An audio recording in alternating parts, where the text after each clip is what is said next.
holiday chill stream because I am super incapable of doing any voice acting today, and I'm here to tell you that the next bit of Night in the Woods would have been very Greg based. So I don't necessarily want to deprive you guys of that experience, so we'll just do that again next week. But yeah, so today once again we are leaving behind poor old Greg. Oh, again. So yeah, so for today we're just gonna chill, just chit chat about whatever. I'm gonna be playing some games of Slay the Spire. Saba's already seen this, and then we'll close off the stream with Risk of Rain 2, since I can play that without really having to think about anything. Sure. All right, let us begin. So prior to stream starting, and I asked Lawrence to hold off for a minute. He asked how my Easter went, and my Easter went pretty well. We just finished dinner, as I mentioned in the chat, and it was good. It was a good time. How'd you guys do? Did you guys do anything for Easter? Do you guys celebrate Easter at all? No. I about to say I figured that was pretty. I figured that'd be pretty. I figured that was pretty self-evident, but I just wanted to ask just in case.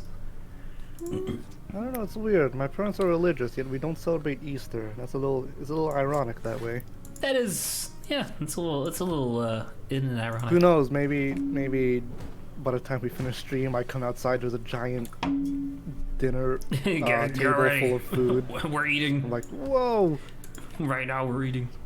Right now we're eating. Okay, let's roll the panache. I mean, I remember I used to, not like Easter for like religious reasons, but you know, we had friends who did Easter stuff and they would always invite us. But no, we have on like Mayan culturally, we have like we had a separate event that happened yesterday, which I don't think I actually didn't talk about this, but basically like Lawrence for us in March, I think it's March 22nd is our New Year's. Oh wow. So yeah, so after I think a certain set of days, there's another like cultural event which was yesterday for us, where basically the whole theme of it is like, because it's spring, you're basically encouraged to spend all day outside. You're like, get out of the house. Holiday. Yeah, so that's why I was like, you're not gonna reach me because I'm in a park with no Wi-Fi. That's fair. I imagine that would be difficult to celebrate last year when the pandemic is on its high. Nah, Saba didn't give a shit. Saba was like, pandemic? Nah. Who cares? Celebration? Yeah. But yeah, I mean, it's not really. It's more like just like a giant picnic outside. That's like more or less the thing. It's not like we like, you know, tie balloons and blah blah blah. It's mostly just, you know, chilling outside. It's mostly just tying balloons. Oh, I have a great story. Oh, fantastic. About what happened yesterday. So we have an inflatable kayak that my sister, she's like very much into. That certainly is a sentence that you just said. Yeah. Yeah, and we call it the banana boat because it is yellow. Because it looks like a banana. And so she was like, well, I want to use it and stuff. I'm like, okay, that's fine. And she dragged me to end up going. And I was very tentative because I didn't want to get wet due to like certain reasons, but I was like, fine, I'll go with you. I don't want to get wet. So yeah, we started going on the water and we started paddling, and I was looking at like because I'm in the back, she's in the front. So I was looking at the bottom of the kayak and I was like, there's water. And she's just like, it's fine. And she's like, it's okay, you say that.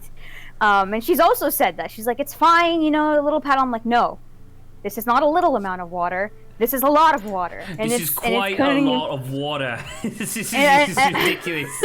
And as you can tell, because she can't see, she's just like, I don't know, this seems like fine. I'm like, no, We need to get back to like, shore there's now. there's like a quickly." geyser of water out the back, but your sister's like, it's fine. And you're like, no, It's get around. Yeah, because she couldn't see it. I'm like, no, we need to, like, seriously? Like, we need to get, but this is more water. Like, my butts, I'm literally swimming now. I'm literally swimming. Please, oh God, please get us back to shore. That's really funny. And when we're back at shore, my sister, she's just like, oh, wait. There's a hole at the back of the kayak, which normal. It's actually it's very functionally useful. I wonder who could have I don't know, maybe warned you about that, something along those lines. No, you gotta let me. So like this hole at the back of the kayak functionally is used so that like when you finish kayaking, if there's any extra water, it drains out. So it's actually Makes very sense. useful. But they forgot to close it.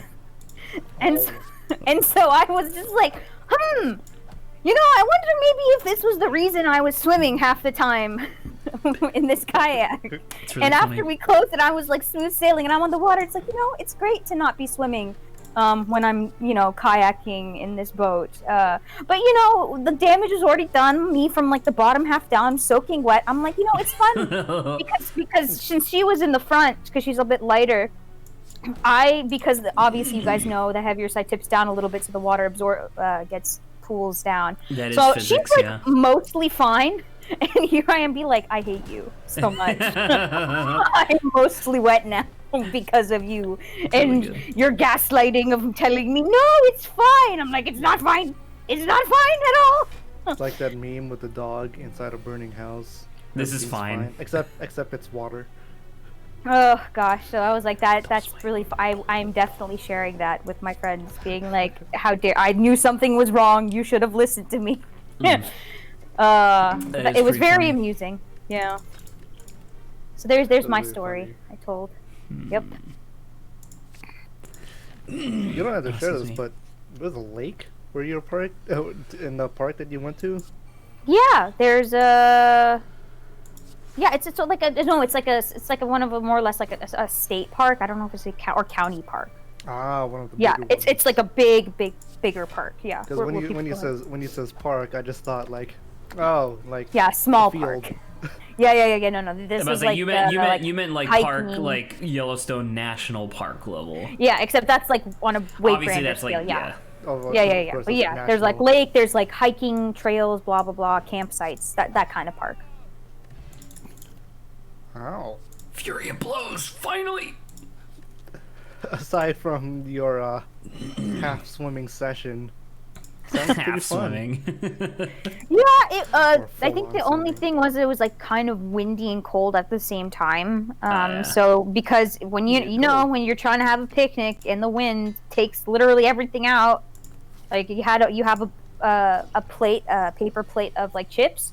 You know, if there's even like one chip to like not enough chips, then like the whole plate's gonna go flying, and then the birds are gonna enjoy their meal.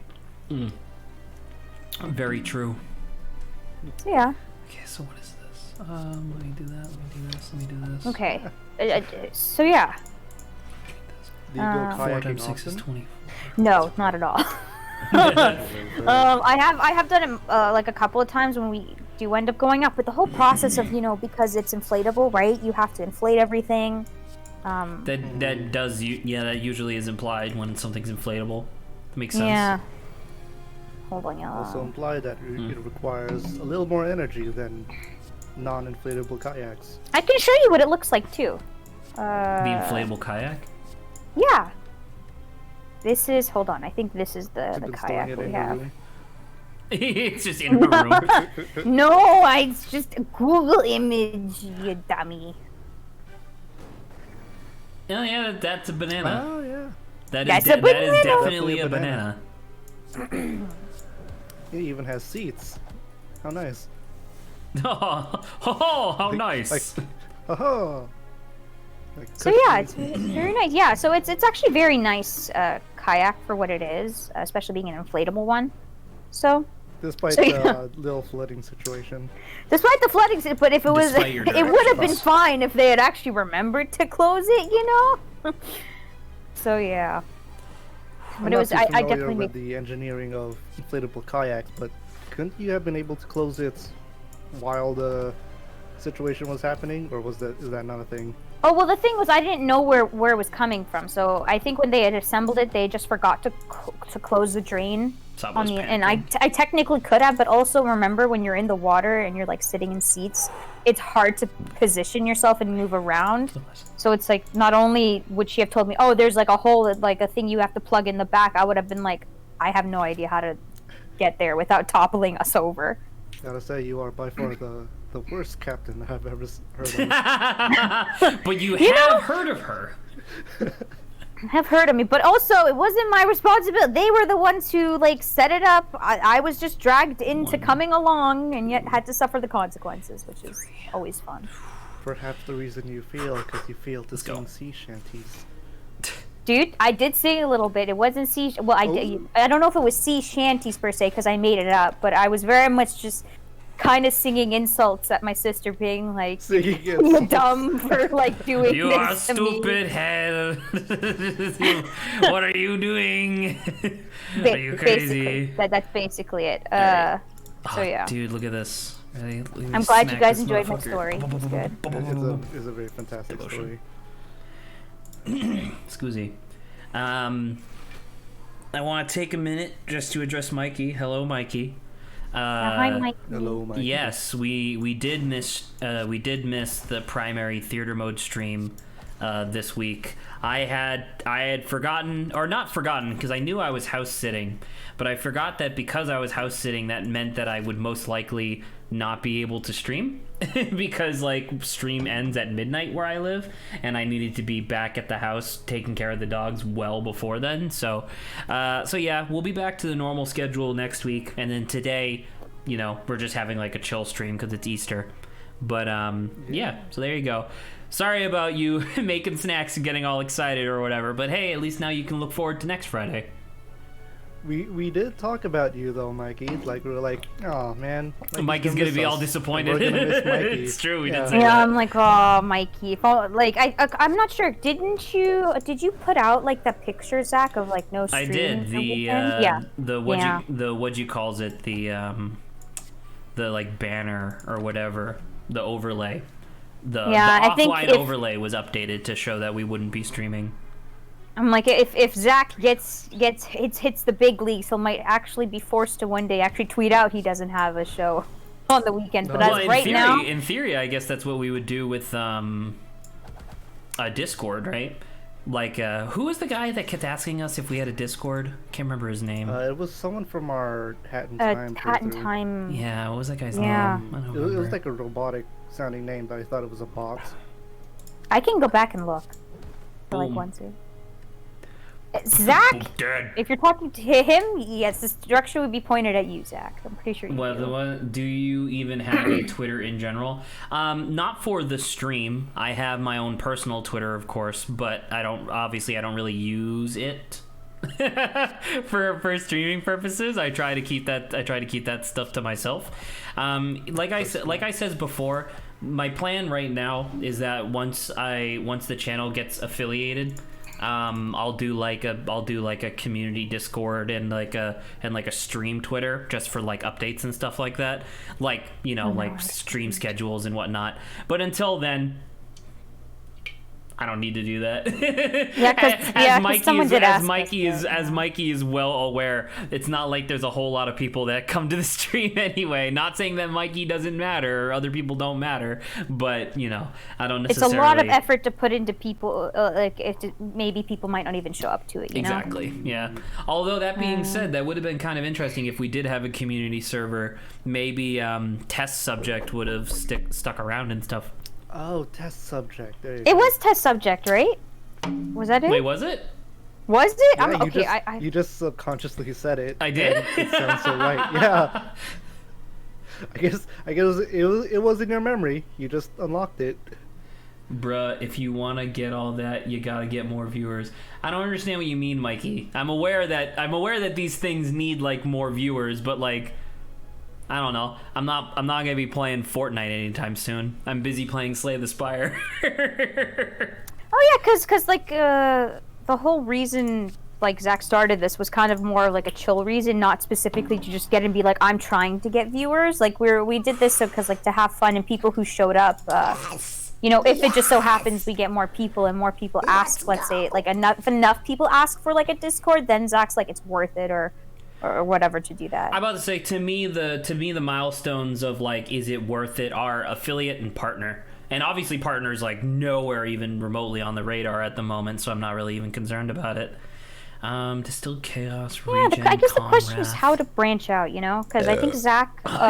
Zach! Probably by not burping into the mic, I'm sorry. Oh, okay, what I was saying Oh my goodness, I'm is sorry. like Zach's already making like YouTube, he's like editing and doing videos on YouTube as well, and we're even maybe going to potentially like do like just like podcasty stuff. So I would who love knows? to do like more freeform podcasty stuff too, since apparently that's what our stream is normally anyway. Like the way that I've always wanted to do it, well, because I mean I've said this before, but the purpose of this stream was because I wanted to crystallize as many good memories as I possibly could, because I assumed that, you know, once I graduated and stuff, and once things like went back to normal after the pandemic, it'd be like a lot harder to get everybody together. So I wanted to crystallize as many of these good moments as possible, and the YouTube channel is basically just an archive of those good moments that I have crystallized so far, whether it be, you know, Among Us or, you know, A Hat in Time, which I'm presently working on and stuff like that. But in terms of like what I want theater mode to be eventually, like as of right now, we're doing like long form voice acting stuff, and I still want to do that, but I also really want to have something similar to like how the NLSS used to be, where it's like, hey everybody, come to the show, we're gonna play 1 hour of a different game for like 4 hours, maybe like 2 hours of 2 games, or 1 hour of 4 games, and that's the show. Good night. Like I will, like, you know, like as if it was like run on TV or something like that. I really want to do that. Now cut the commercial break. And then it cuts a commercial break, exactly. Ooh, I did this backwards and I'm stupid. Actually, I'm fine. Never mind. Yeah, what did Mikey say? Mikey, like, y'all are great people, but you gotta branch out somehow. You guys have potential. Thank you very much, Mikey. That's actually really nice. Yeah, the reason I'm so angsty about theater mode stream being delayed is Zach knows what's coming up in Mystery Dungeon. I am mentally preparing myself. Zach was like, I know, Mikey. This is gonna be the greatest episode ever. We're ending it all, and it's just like, yeah, it's not happening. Sorry.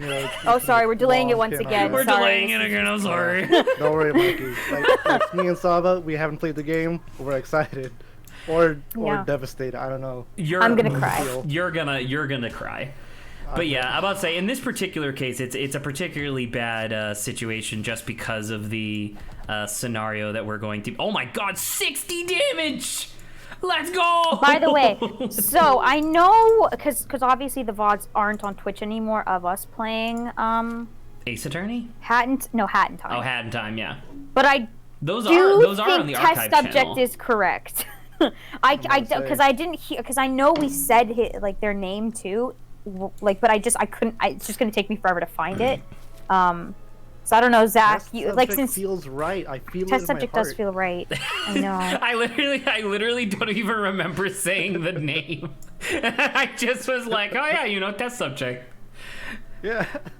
All right. I'm definitely gonna have to end this. Definitely gonna have to end this on calm. Because if I don't end it on calm, I'm gonna die. There we go. How do I? Where's the places that I've messaged people? But I don't think I did Most message likely him. Discord. No. Because sometimes you can actually send messages to people on. Oh, like whispers or whatever. Yeah. How do I look at that?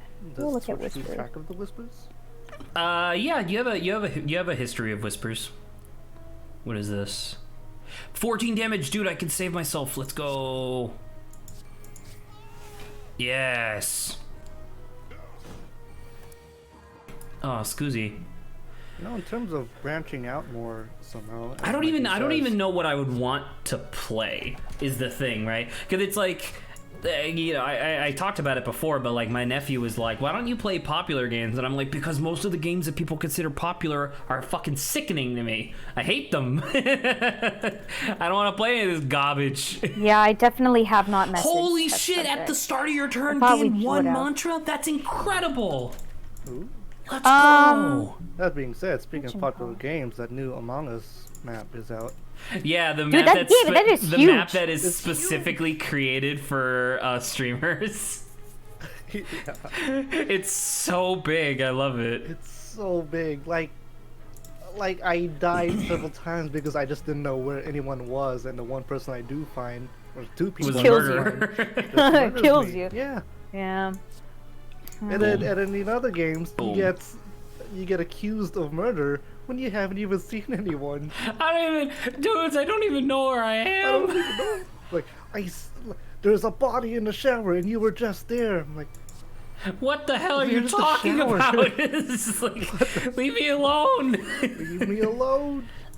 I just want to do my task. I mean, when we first played Among Us on stream that one time, that was exactly how I felt about the first ship, because I was like, dudes, I don't even know what's happening. Just leave me alone, please. fair. It's honestly so different from like watching, because I watched a lot of it and I was like, no, I'm familiar with this, right? But as soon as you yourself are put into the position where you actually have to be aware of where you are, You panic. yeah, you honestly can't remember anything, and I'm like, oh god, I don't even know what buttons I need to press, and I've been watching a lot of this game. Exactly. This is That's bad. how I felt. I was like, oh, this is a baby game. And guess what? Baby game pretty scary. Baby game, Dude, really. these flurry of blows. This game is spoiling me, and I'm loving it right now. I'm not gonna lie, Saba. So remember how the other day we were just like chit chatting while I was playing the game in the background, and I was like, "Yo, dude, sick," and I was doing like super well or whatever. Since then, I have been having absolute garbage games. Like I've been doing terrible, and now all of a sudden, now that you're watching again, I'm doing great, and I'm like, all right. Oh! Saba is the magical charm, the good And the luck magical charm. charm. At the And end of lucky your charm. turn, you may shuffle one of 3 random cards into your I draw will deck. say, it's That's once awesome. again, and also speaking about like you know popular games to play. It's like I understand that, but I don't care. I will force you all to play Okami. I mean, It we're is still gonna the play. best. Well, because I'm It excited is to still play the best. Okami. You know, like No, I no, want I to know, play it. but it's just like it's the idea of like it might not technically be popular, but even like then I'm like nope, I don't care. I'm foregoing popularity to play this game, or Same. forcing you guys to play this game. Isn't it popular anyways? Or at least I thought it was. Well, okay, yes, popular in the essence that it's not trending. You know, that's. I'm what I about to say, like nobody's actively talked about Okami for a long time, but it's still like a good game. Fair. It's still a fabulous game once you take off the first 20 minutes of it. 20 minutes. Oh, sorry, hour. Yeah, exactly. I'm about to say, don't just lie. I honestly have forgotten how long the beginning is. Very Ooh, long, I'll talk according to the the hand. stories. Let's go. You'll talk to the hand. I'm yes, actually the quite I'm argument actually that I quite use. I'm actually quite nervous. Yeah, about to say you can see that my health is quite low at the moment. This is kind of what happens when you fight 4 elite bosses in a row. Look at my flurry of blows. Let's go. Boom, dead. Boom, dead. Sick. So You nice. did it! I did Very it. nice. All right, skip that. Oh shit, it's another elite. Oh, have Anyway, fun with that. he's a snack. A snack. He's a snack with funny 2 face. arms or legs. They're yes. Fantastic. You are correct. What are these? Arms, legs? Yes. Yes. All right, so I need to have. Are you shitting me? I lost. Yeah. Oh. Straight up. Oh no. Yeah, I lost. Well, make this a good death. I literally can't though. A good death is its own reward. Like that's it. I'm done. I Oh. just lose because of bad draw. I just didn't get any defense. Wow, that Dang. sucks. Damn it. These things Just a do minute be happening ago- sometimes. Yeah, just a minute ago you were talking about how good it was. That was an extremely lucky run, and then just because of one bad draw, I died. Oh, sorry. I was looking at that stream for that 1 second. It's your Bummer. fault. I knew it was. Bummer. All right. These are all garbage. Now, I'm not sure if this counts as a secret project, but Zach, how was editing the SCP voice lines or audio? It's fucking hard, dude. There's so much. Like, Yeah, it's basically going to come out to being like a clip show. So I think when we eventually start Perfectly doing I'm about to say, eventually when we start doing the what do you call it? The animatic stuff. I think we should definitely separate it. Like, not even like episodes per session. I mean, like, I think each episode should be like 2, maybe 3 particularly interesting moments, because like, oh my god, there's so much time that was, I mean, and you're already familiar with this because I already kind of explained it to you a little bit earlier, but it's like, you know, it's just the stuff where it's like we spent like 45 minutes just setting up on that first session, and I'm like, no wonder nobody watched this shit. It's so boring. But then once you get into the nitty gritty, like the stuff with like the Russian flesh village and stuff like that, it's like, dude, it's awesome. Yeah, super All cool. right. 1, 2, 3, 1. That's That's 1, 2, 3 very right upsetting there. that one of the best parts from SCP is because you crashed. Oh, because I you got were deleted by the forest god. Yeah.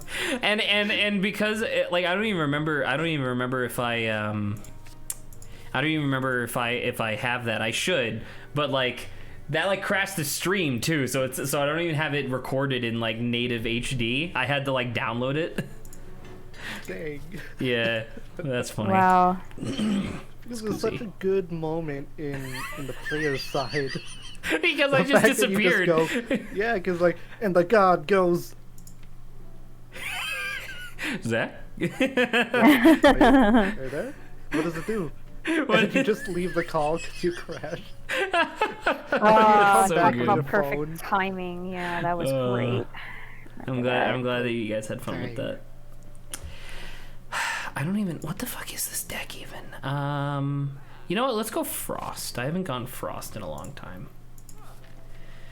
Ropes, bombs, it's yours, my friend. Oh, speaking of Frost, let's go. All right. This is my last one. Oh. How we're taking care of the dog, Zach? So actually, there is a story to tell there.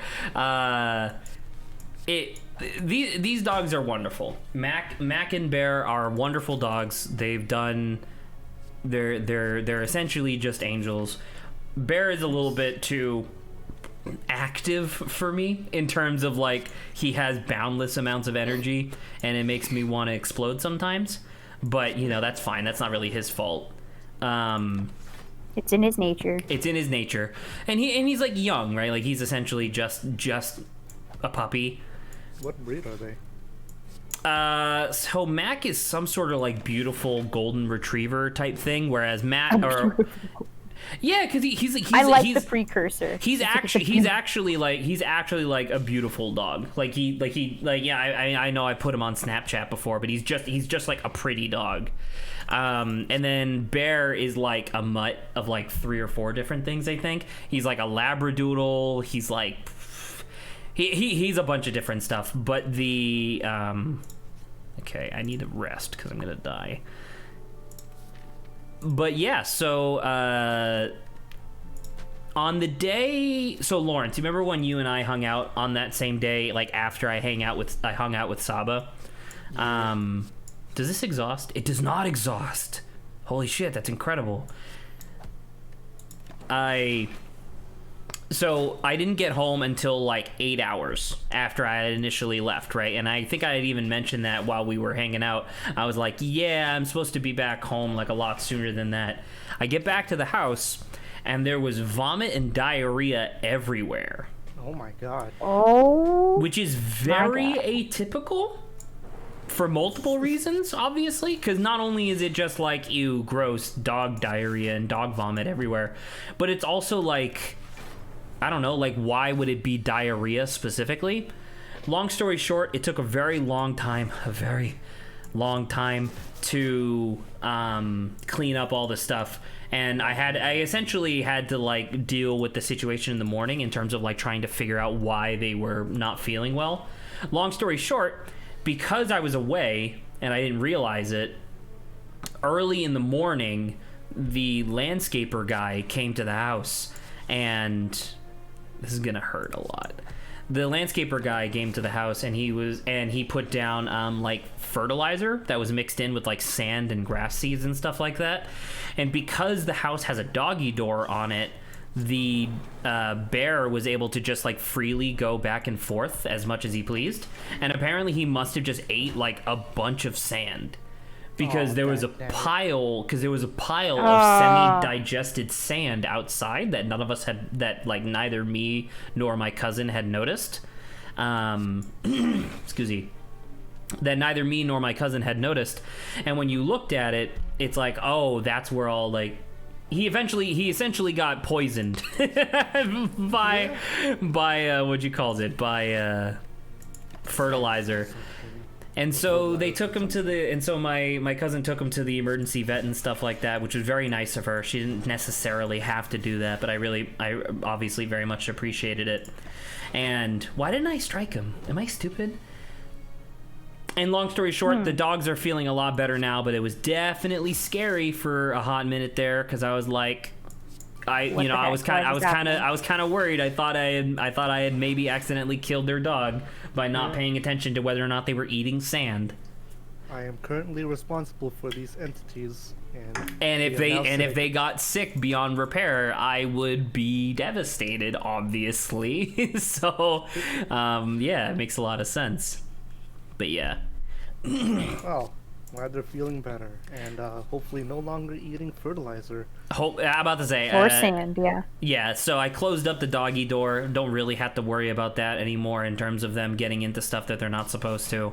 But I was really surprised because, once again, Mac is older than Bear. Obviously, as I just described, Bear is like a puppy. So Mac's a lot older than Bear, and Mac is also like he's a very anxious creature, just in general. 1, 2, 3, 1, 2, 3. Okay, so they're dead. He also ate fertilizer, which is very strange because that's very atypical for his character. And so we kind of joked at first, being like, oh, what if he did it because he wanted to be more like Bear, lol. And then I thought about it for a minute. I was like, I think that might actually be true. because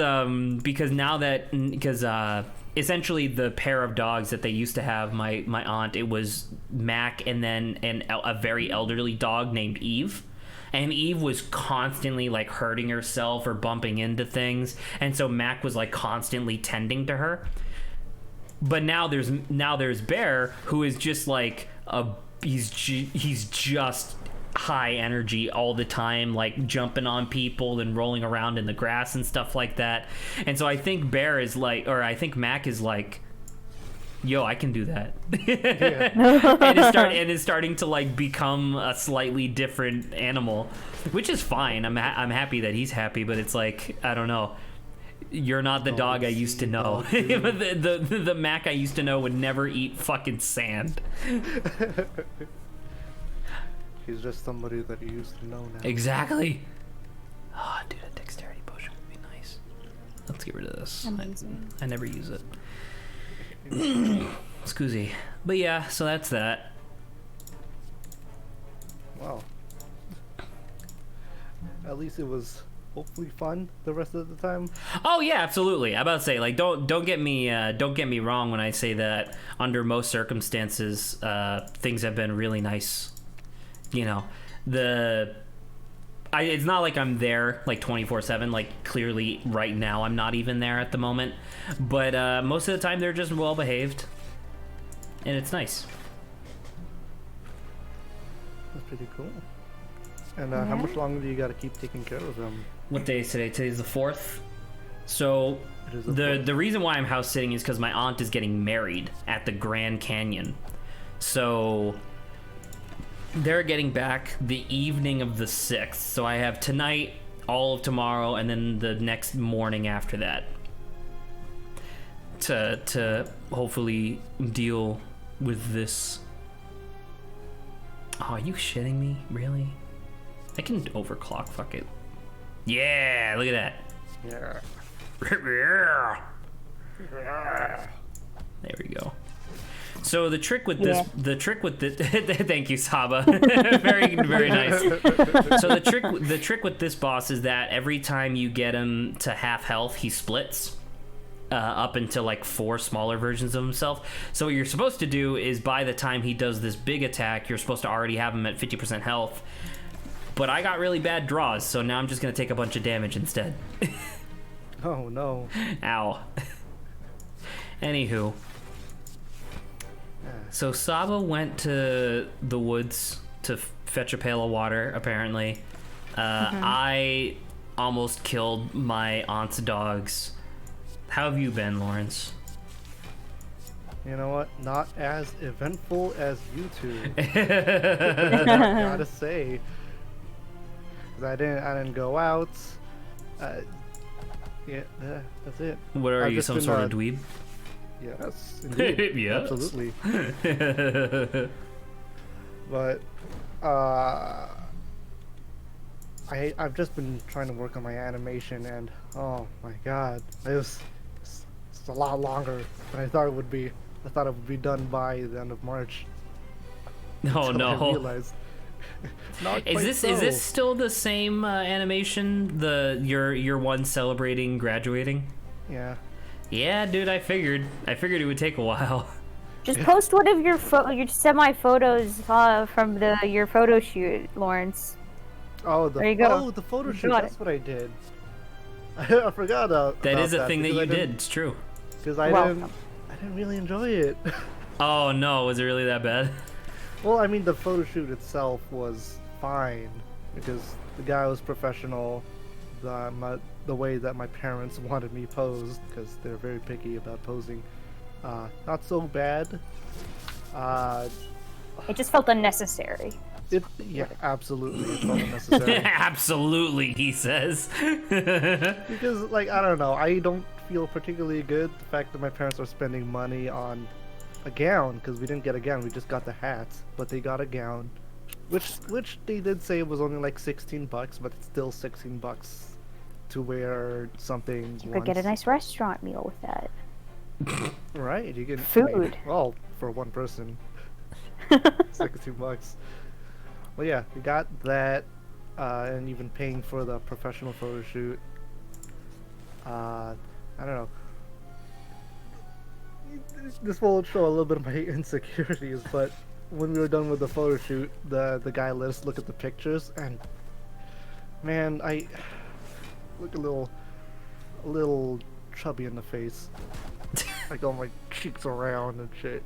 Oh, his cheeks are so round. Cheeks are so round. He's such a round boy. Yeah, so my parents are like, trying to moderator, choose which we photos got- they like. Moderator. Oh, coming. Thank Jack you. Leg. Thank you. Yeah, so while my parents were choosing the pictures that they liked, I was just thinking like, alright, I'm gonna start working out on Monday. Oh yeah, you I think gotta watch so? my food, like how much calories I consume. Where did my stuff go? Gone. Hold on, I have to figure something out. I'm gonna mute myself. Well, your moderator abilities. But yeah, She didn't I mean, realize the I kicked her pictures- off. yeah. But I guess other than that, pictures look fine. And then I thought we were done, but afterwards, after we were done with the professional studio, my There we parents go. wanted to take more pictures. So we Yeah. went outside in it was Wednesday, so it was like 90 degrees outside. It was a heat wave that hit here. And you know, I'm in my suit, which is how many layers? Undershirt, shirt, vest, and then another, either the graduation gown or my coat. So that's 4 layers of clothing that I gotta wear. And rather than Wait. thick- Wait, did you look good in the pictures? Did you like the pictures? That's all that matters. Did you like the pictures? Pictures look fine. Okay. At least you got the pictures out of it then, you know? But it's, I mean, I guess so. Silver But, line. like, at the moment, it was very stressful for me. I believe it. True, yeah. I don't know. I guess it's mostly because for the Because you were a pictures, my chunky parents- monkey. Yes, indeed. Yes. Yes. But I think one of the biggest things that irked me is because my parents wanted me to look like this perfect person rather than me You. just being me. Yeah. Because one of the things they pointed out was when I smile, I have to show my teeth. Whereas when I'm genuinely smiling, You I don't don't. really show my teeth. Yeah. Except when Oh, I'm it's like the laughing. whole ideal thing with the photographers, like show your Yeah, teeth, and I'm like, I look ugly when I show my teeth. Yeah, that's not that's- how I smile. No, Exactly. but listen, this arbitrary thing that people have been doing for many, many, many years dictates that if you're not showing your teeth in a picture, that it's not good. So fuck your insecurities. Smile. Lawrence. Shut up. Shut up. You ungrateful child. Yeah. I'm ungrateful. But yeah, they were just going on about like, hey, smile with your teeth, not use your genuine smile, just smile for the photograph, and then you gotta stand a particular way, stop slouching, and just the list goes on. Because again, my parents are pretty picky, so I don't know, didn't feel myself. So at the Yeah. moment, not enjoying myself, but I guess Well, afterwards. there's also the idea, Lawrence, about like, you know, if you're, I don't want to say forced, but like when you quote unquote like dress up, right, and you put on like more of the high end stuff, right? Sometimes people just don't like feel like it's like them, but at the same time, it's just like, you know, because it's like nicer clothes, or like it's clothes that like are a bit more uncomfortable, but like they're, you know, they're more Well, I high mean- end, as people I mean, say. I like the clothes. I got no problem with the clothes. Well, the only problem I had with the clothes is because it was blazing hot, and Ah, I was feeling super uncomfortable. I like looking at myself in a suit. I can say that. But okay. He was sharp. sure. looking sharp. But like everything else, like the way I'm supposed to stand, the way I'm supposed to, because apparently to my parents, I point my feet out like super outward when I stand. Like fucking Tommy Pickles. Probably. Oh, I don't know. that's I so don't know good. if Zach has noticed at all, but it was like. I don't know. I don't look at how together. you stand. I look at your Exactly. I beautiful don't ass. look at how I stand either. I just stand how I stand. But my parents like, nah, point your feet forward so we can take the picture. You're like, what are you talking about? Leave me What are alone. you Who are you people? I'm standing, right? I'm comfortable. This is me standing. No. You stand wrong. Basically. I think the only person who's allowed to tell you stand wrong maybe is someone like a chiropractor or doctor. I'd I'll listen to a believe that. chiropractor, somebody who's like actually trained for that shit. I believe that. But then again, they'd probably just tell me the same thing because I do not have good posture. I don't know. Oh, I do wanna go to Who a do we know anybody who has good posture? I don't. I don't think so. I mean, I was thinking maybe Bobby, because he's a That is bodybuilder true. and he does poses, or at least that's what he wants to do. Yeah. Go to a competition. So I imagine his posture is much better than the average person. That is true. I didn't really think about that. Yeah. That's a good point. There we go. 'Cause That is indeed a point. yeah. A sharp I want point. to say, you and I lived with him separately at one point. And he often poses a lot in front of the mirror. True. It's very true. sounds Definitely very the type of person who walks around the house without a shirt and will stand in front of the mirror, go, ugh, ooh, ooh. Yeah. And if he's wearing shorts, if he sees himself in the mirror, those shorts are coming off. Mm-hmm. Oh my god. This is also true. Uh, It is also exaggerating weird to something. think about though, just in general, because it's like, I never really knew Bobby prior to him becoming like bodybuilder Bobby. And BBB. BBB. And it's just, I don't know, it's just funny just hearing like stories from you just people that like knew him prior, where like, you know, it's not like he exactly was like a fat piece of shit before, but it's just like obviously he wasn't like super into the bodybuilding thing. And it's just like, right. I can't picture Bobby as being anything other than a Dorito. Yeah, that's his shape. That's his shape. And he knows it. Yeah. Anything other than Dorito is not true. It is not true to me. There we go. All right. But yeah, that's my photography story. I'm about to say I had hoped that you had a better time, good. but I still understand. I still like. Yeah, at least the pictures turned out good. You know, like that's what matters, right? If the pictures turn out well. More or less. because sometimes, sometimes you might. People don't like often go get like photos professionally done, so sometimes it's like when you look back on it, it's like, wow, these are really nice photos. Yeah, I guess so. Cause like the whole time I'm thinking like, how do models do this all the time? I have no idea. By getting I paid wish a I lot knew. of money. Well, they get paid, I guess.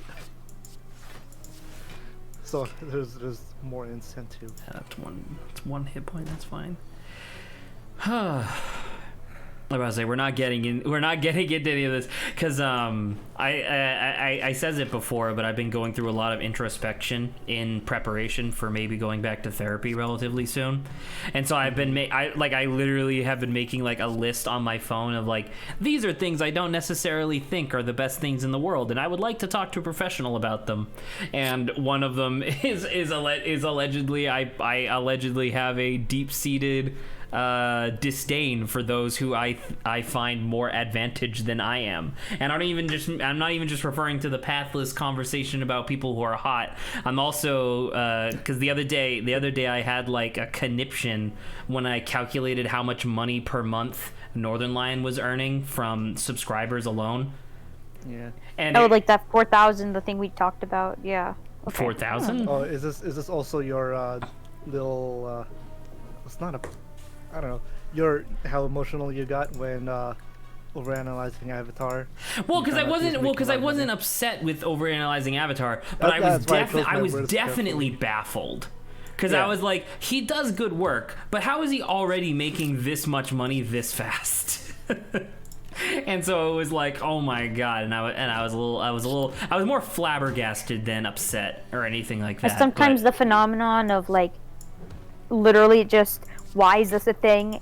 And the answer is because it's the internet. Sometimes is quite baffling. Well, like, I don't even know. In that particular case, it wasn't even like a thing of like, why is this a thing? It was a thing of like, I don't even know, because it's like, Lawrence, I'm assuming you watched all of his videos at this point. Right, I am caught up.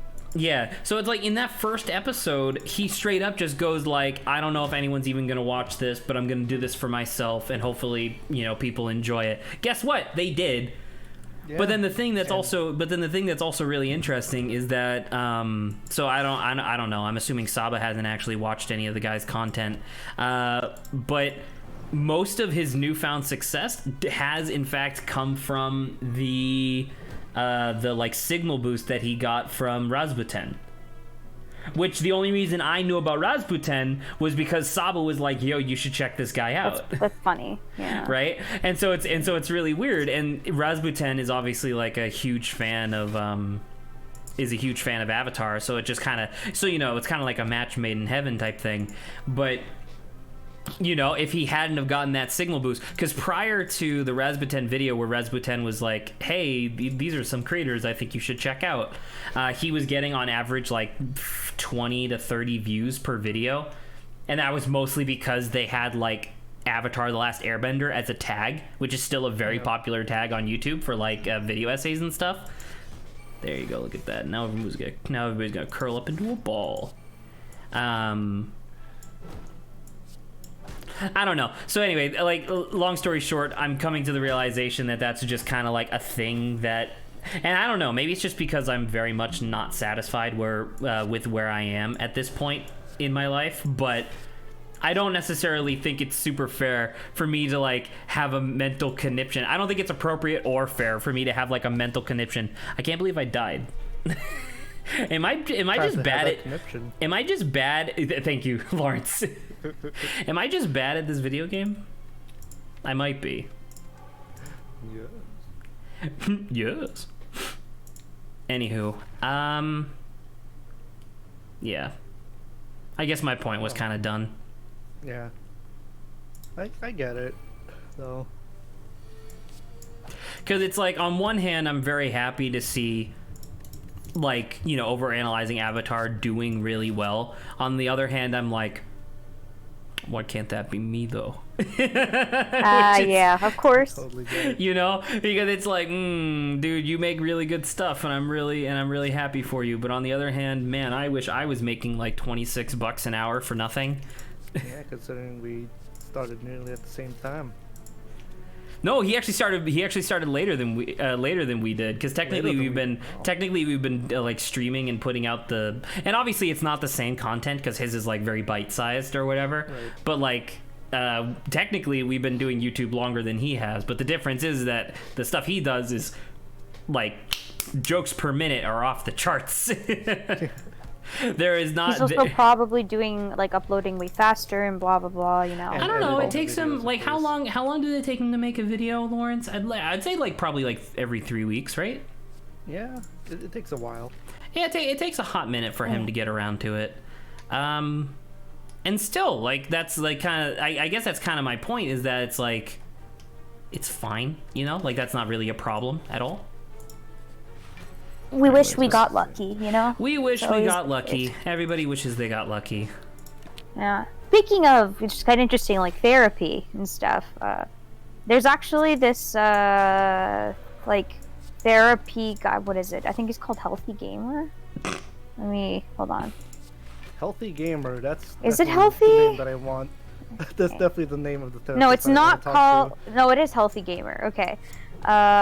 So he basically does these like it's not like a full on like consultation, but he goes on stream with streamers and he like, you know, he does like talks with them, and it's quite interesting to like see, because I tend to like psychology, and so seeing kind of the way he talks to people and you know the things that he says, because sometimes you have the typical stuff like, well, how do you feel about certain things?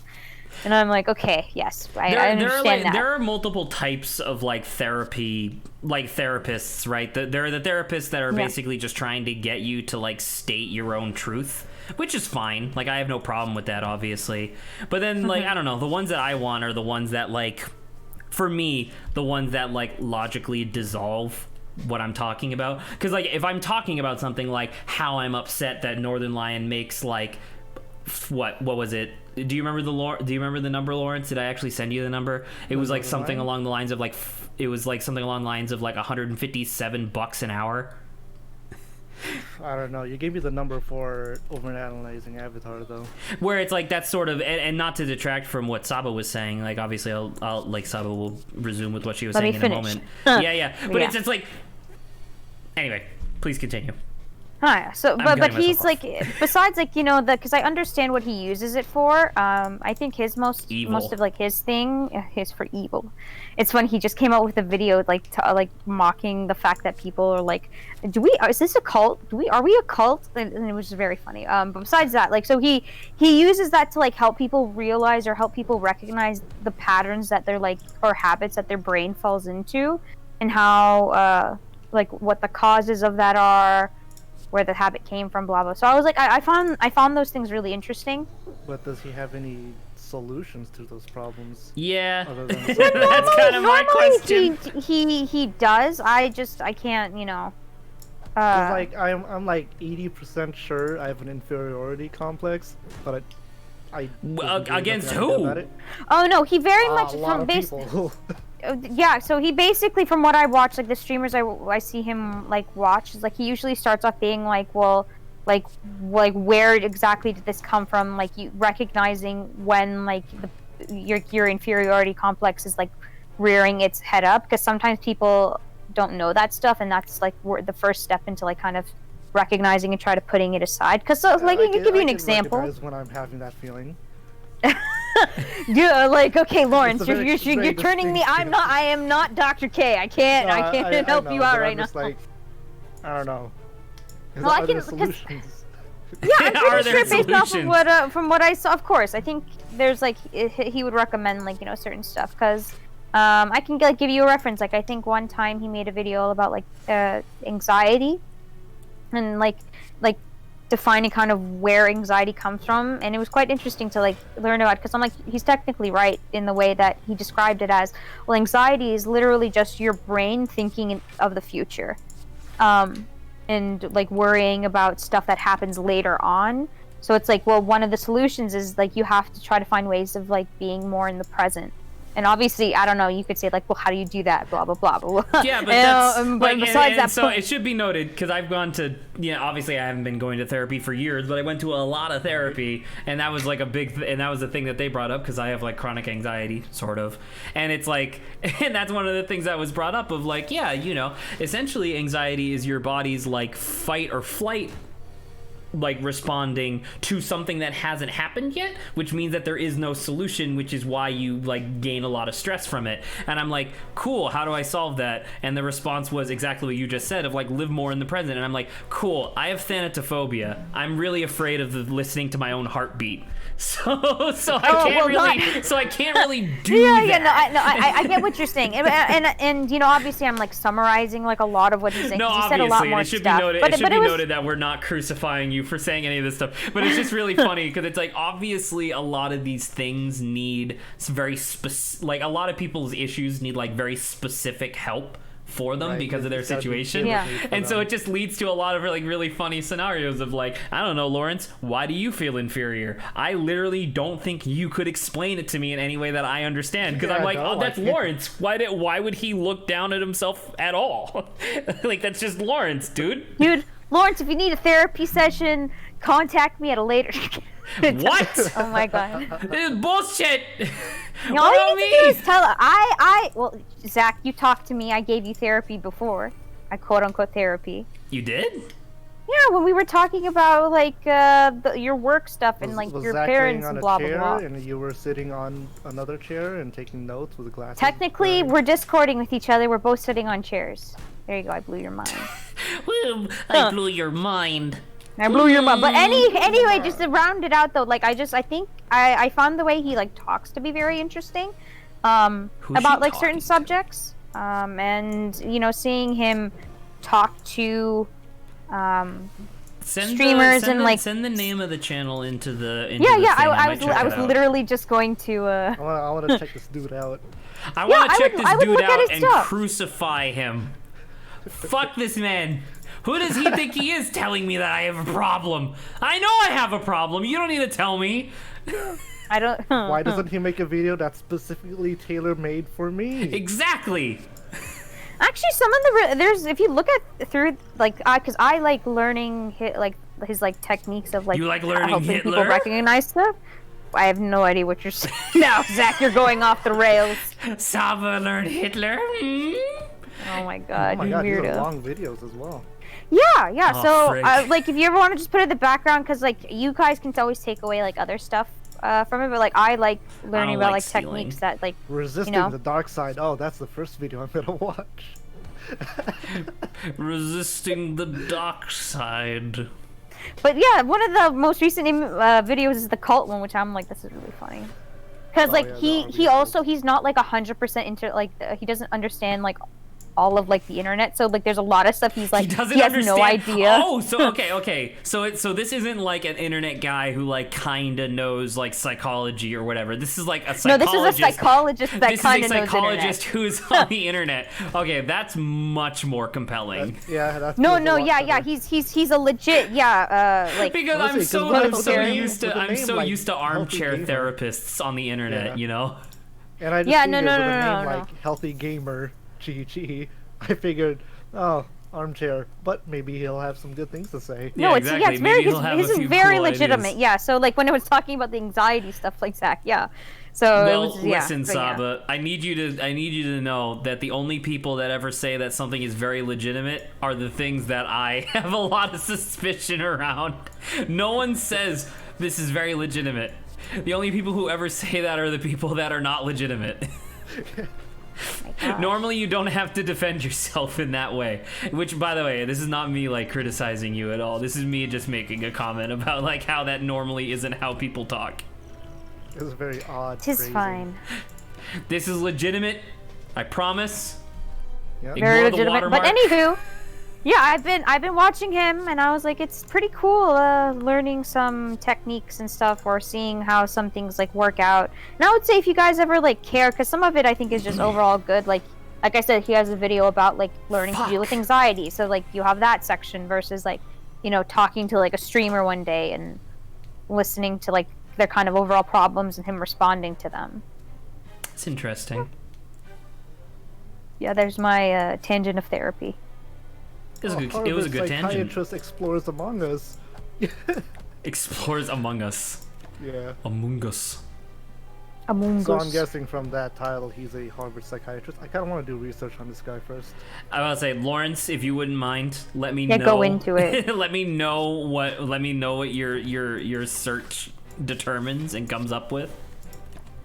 I am very suspicious of this guy because if he turns out to be legitimate, Because Saba said it. well, not because Saba murdered him. no, fuck you, not because Saba said it, but because of just the nature of the internet.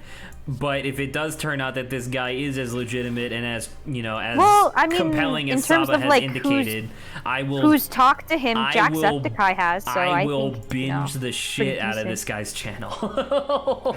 Is the thing. So You that's know what? why I want to be I careful. want to see. I want you to do that, and I want you to come back to me. You know, I want to hear what you have to say about this. Who are you? afterwards. Your friend, I have friends? dude. Same. Whoa, when did that happen?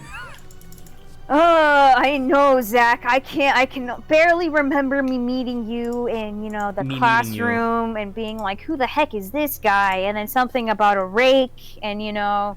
Jake, the Rake Yeah. of the Lake, and Bruce, the Spruce of the Sluice. These are important characters to the narrative. Indeed. Alright? All right. Dr. But anywho, Ewok- yes, I've given you that homework, Zach. Dr. Ewok. Hold on. I got the info. Dr. Alok Kanogia? I'm probably butchering Uh-huh. the hell out of that name. Private psychiatrist from Boston, Massachusetts. Integral medical and psychiatric training from Harvard Medical School. Harvard Middle School. MGH. Harvard. I like Harvard Middle School. That's really good. Harvard Middle School. That's amazing. Evidence-based background on oh my god, these are long words. He looks legit. He has an entire website. He has a website. Well, that sounds suspicious, but there is information on him. that sounds suspicious. Dude, I have a website. I'm finally legit. I'm so happy. I can't believe it. I'm sorry, Lawrence. I don't mean to be giving you this shit. No, But it's just like the statement in a vacuum is so funny. He seems I legit. He has a website. Dude, I have 700 gold. I should spend it maybe. Yeah. So yeah, like I said, but I want to hear your feedback, Zach. I want to see how you Why think of me? this by the Talk end to of it. Lawrence. Stop bullying me all the time. Well, you're the one who said you're gonna binge watch it. That's the only proof I got. I admit to you that I have like mental isms going on, and now you're like, oh, yeah, what if he did this thing? No, Zach, I literally meant when you watch him, I just want to get your feedback on It's if you're okay, like, oh yeah, he's I cool. get it. But Lawrence, I don't know if you're I gonna don't even binge this understand what too I'm doing. because no one said you were. You could tell me too if you're gonna watch him and be like, yeah, he's cool. I might. Still, Oh my gosh, Zach, you're so I love weird. giving some of this shit. It's so good every time. Oh, my eyeballs hurt. Oh. I'm glad you're enjoying my pain. Thank I you. love your pain. Thank you. You're welcome. At age 21, he moved to India to become a monk. What? What's a monk? A monk. A monk. Am I saying it wrong? No, I'm sorry. I'm a Are little you loopy. trying I'm to make very me feel tired. proud? I guess I should have I guess I should have noted this when I was talking about the dogs. But over the past, like, cause what I started on the 1st, so for the past 3 nights, I've gotten about maybe 4 hours of sleep every night. Ooh, that's very short. Cause the dogs and the cat keep waking me up all the time. So yeah, sorry if I'm a little loopy. I'm gonna try to behave. Nah, it's all good. I'll Monk. definitely. You good? Yeah, I'm good. I'm sorry. I'll Yeah. behave. I'll probably Ooh, check the guy Papa. out. He has a ton of qualifications that are. So hopefully legit. this man's is legit, is what you're telling me. He's quite legit. Yeah. Now, how can I trust Lawrence? Oh my god. I guess by doing the research yourself. No, I don't Watch have me just time. I'm a fake- streamer. You Watch me you wanted fake to all take the information I shortcuts? had. I love to take Then you gotta shortcuts. trust us. Then you have to trust us. That sounds bad. Well then, you can't take the shortcut. Damn it. Sucks to suck. Did you just tell me it sucks to suck? What the hell, man? Who do you think you are? I am. I like your That pain, doesn't- Zach. That doesn't It's sound good. like a phrase Saba would What use. kind of an asshole would just say that they like someone else's pain? You. What are you talking about? I have never said anything like Roll that. the and clip there is- 1 minute and there is earlier. there's no proof that I've ever said I have anything never. like that. There is no proof that I have bullied anyone I have ever. never ever I have bullied never anyone. insulted anyone ever. I am the victim here. Of course you are. Everybody constantly bullies me. Saba. Hi, Lawrence. How you doing? Hope you're having a wonderful day. Lawrence. I'm doing well. I'm really worried about the video though that says, "Are we a cult?" No, it's very funny. Actually, I watched it. I was like, "What? Where did this come I from?" am a cult. It's 'Cause true. what if you start going like, "Are we a cult?" Nah, and then the sitcom canned laughter goes off. I died And again. then, oh, you have been conquered. I'm gonna try one more time because I want to get this unlock. It's the last unlock for the character. So this is actually a banter topic that I wanted to bring up because I was watching a bunch of stuff yesterday and it was very interesting. So Sabi, you remember me talking about Super Eye Patch Wolf, the guy whose videos essays Yeah. I recommended, and his video essays are pretty good, but I fucking hate how he talks. Yeah, you're like, I can't deal with it. Yeah, it's a little bit much for me.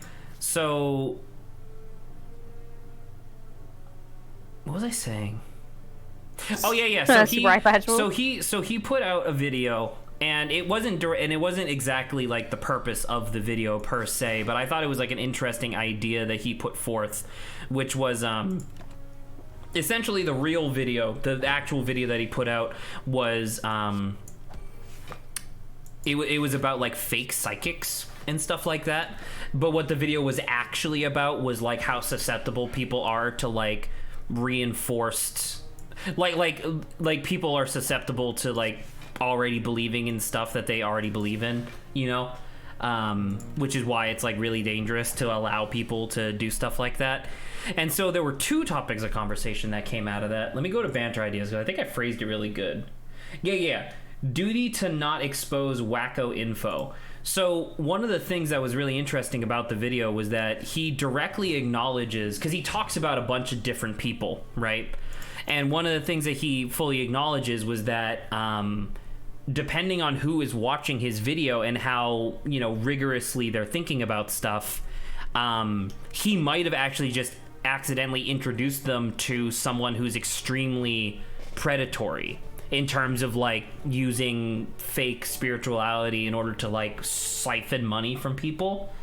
And he was like, it's a weird thing to think about, because if you introduce someone to something and then they fall prey to it despite you trying to warn them about it, is that your fault? Right? So, like, for example, everybody's familiar with, like, the Tide Pod debacle that happened recently, right? Excuse me. There was actually a really interesting thing that came out about that particular incident, where after Tide had to put labels on their packaging saying, like, hey, don't frickin' eat laundry detergent, you idiots. There was actually a very sharp spike in that immediate afterwards, because after that, or after they put that warning on there, people who weren't familiar with, like, internet culture were suddenly introduced to the idea of, like, oh, you could eat this. No. Right? No, you can't eat it. That's, That's literally what it message on it. But Saba, that's the thing that makes it baffling, is that even though the label says, like, now it says, people's like, do not stupidity eat. has no bounds. Is that what? This is basically it. Well, so in this particular example, yes, that's obviously just people being stupid, right? But Yeah. the thing that he makes a very keen point to address in the video is that it's not necessarily exclusively dumb people that fall prey to this sort of thing.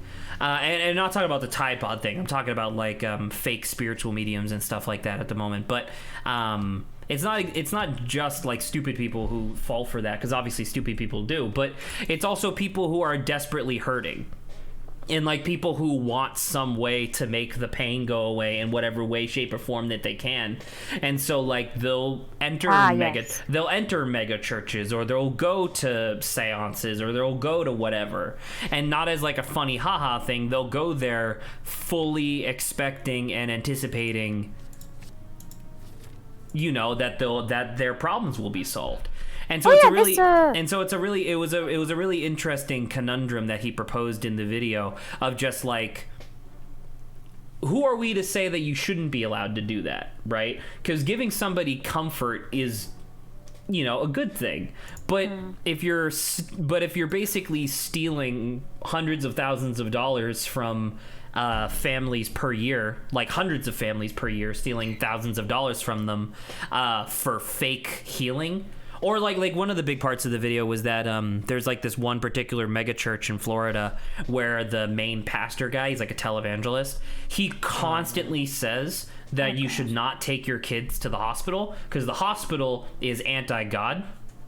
And what you should do instead is you should donate more money to the church. That way God knows that your kid deserves to live. No. Don't do that. But guess what, Lawrence? He's allowed to say that because of, like, religious freedom and stuff like that. And that's the thing, where it's just like, you can't say no to that, because then it becomes a thing of, like, well, what else are people not allowed to say? And that leads to, like, a whole different discussion that's not relevant, but you still can't do it. You know what I mean?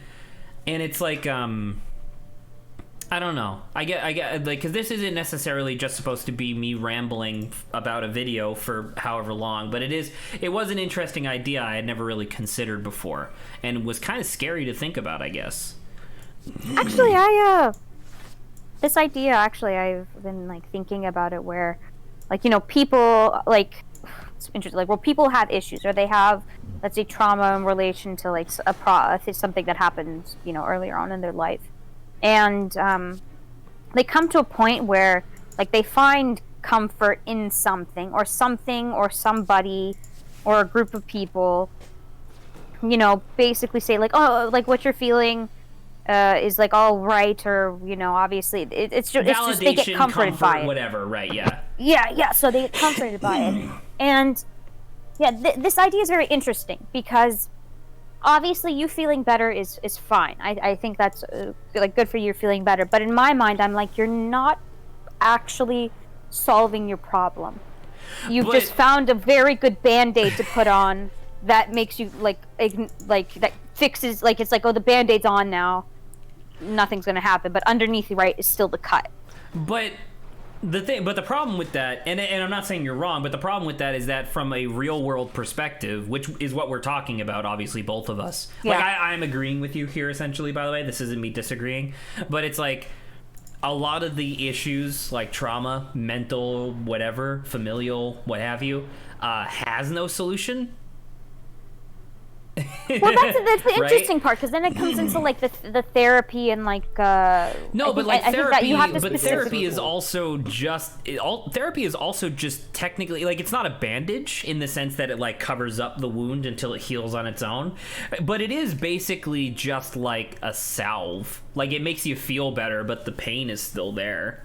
Well, yeah, of course, right? But there's this idea of like, you know, being like, I'm not even going to think about it, or versus like when I think of therapy, I think of like, well, finding obviously like the root of the pain, and it's like, even though, because sometimes the situation is going to be painful regardless, but being able to cope with it, that's something different, right? Learning to like realizing the pain that you have and learning to like cope and deal with it versus like, you know, someone just saying, it's just different. The legitimizing, because it's like you're not actually addressing the root of where it came from. You're just like, I feel bad about it. It's like, no, don't feel bad about it. Versus like therapy being like, okay, well, let's see where this came from. Let's see why this is happening. Well, and then it's like, you know, move forward based off of that. Because the thing that's like quite interesting about this, I don't know, this particular case is that I guess I should clarify what I meant when I was saying that like there isn't really a solution.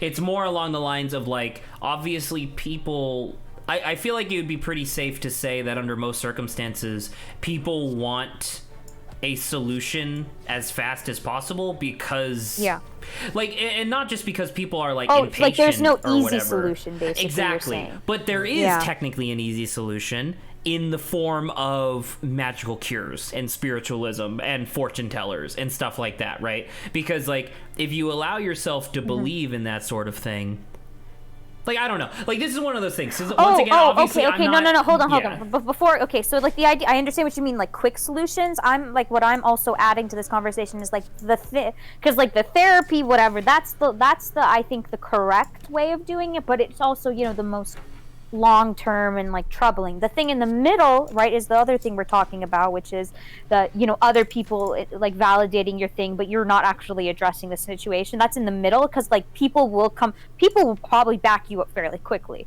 right? Yeah. And then like you'll get indoctrinated within like the whatever the ideas are, and then you'll like start learning about it, and then you're like, well, yeah, this is me, and then other people are like, yeah, you should be feeling great about this, blah blah blah, right? And then the idea of magic, right, I think is like the fastest thing, right? You go to someone and they have an instant cure for you. I just wanted to add that, so I get what you're saying. Yeah. So I don't know. It was just like I said before, the primary reason I brought this up was just because it was an interesting idea of the, not only just the basic thing of like, because it's like there is literally nobody on the face of the earth that has any right to tell you like how the solution is right or wrong, I guess. Yeah. Sort of. Like from like a purely idyllic standpoint, technically any solution, as long as it brings you some sort of solace and comfort, is valid. But obviously there's some stuff that you can't do. Like if you're upset that your dad abandoned you when you were a child, that doesn't mean that you should murder people for a living. You know, stuff like that. And that's obviously an extreme, but that's just the sort of thing where it's like, oh, you can't really do this, where you start drawing lines and stuff like that.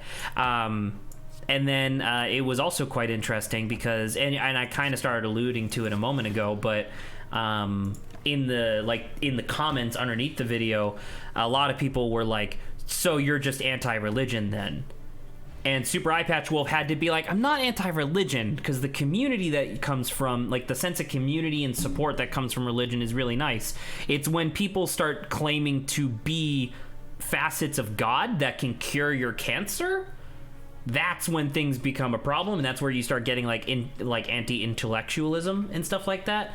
But once again, sort of extremists then. And extremists and stuff like that. And once again, who the fuck knows, right? Like who's allowed to say these sort of things? And when I mean allowed, I don't mean like from a social standpoint. I mean in the sense of like being a truly valid statement. Like you can't just say something crazy like religion is bad, because it's not. It's these certain No, types yeah. of people that are bad, you know? Yeah. Because the way I even thought of it, it's like I understand the purpose that religion serves, right? But that's like the fundamental idea of religion is fine or whatever, right? It's how people have taken it and like changed it and warped it and used it for their own. But it's not even. like, power. But it's not even just that too, right? Because it's like I was working on a project, which don't worry, none of you guys have to worry about being involved with this particular project. It's just me doing a writing thing. But fuck, I should have used the strength potion. I'm so stupid. One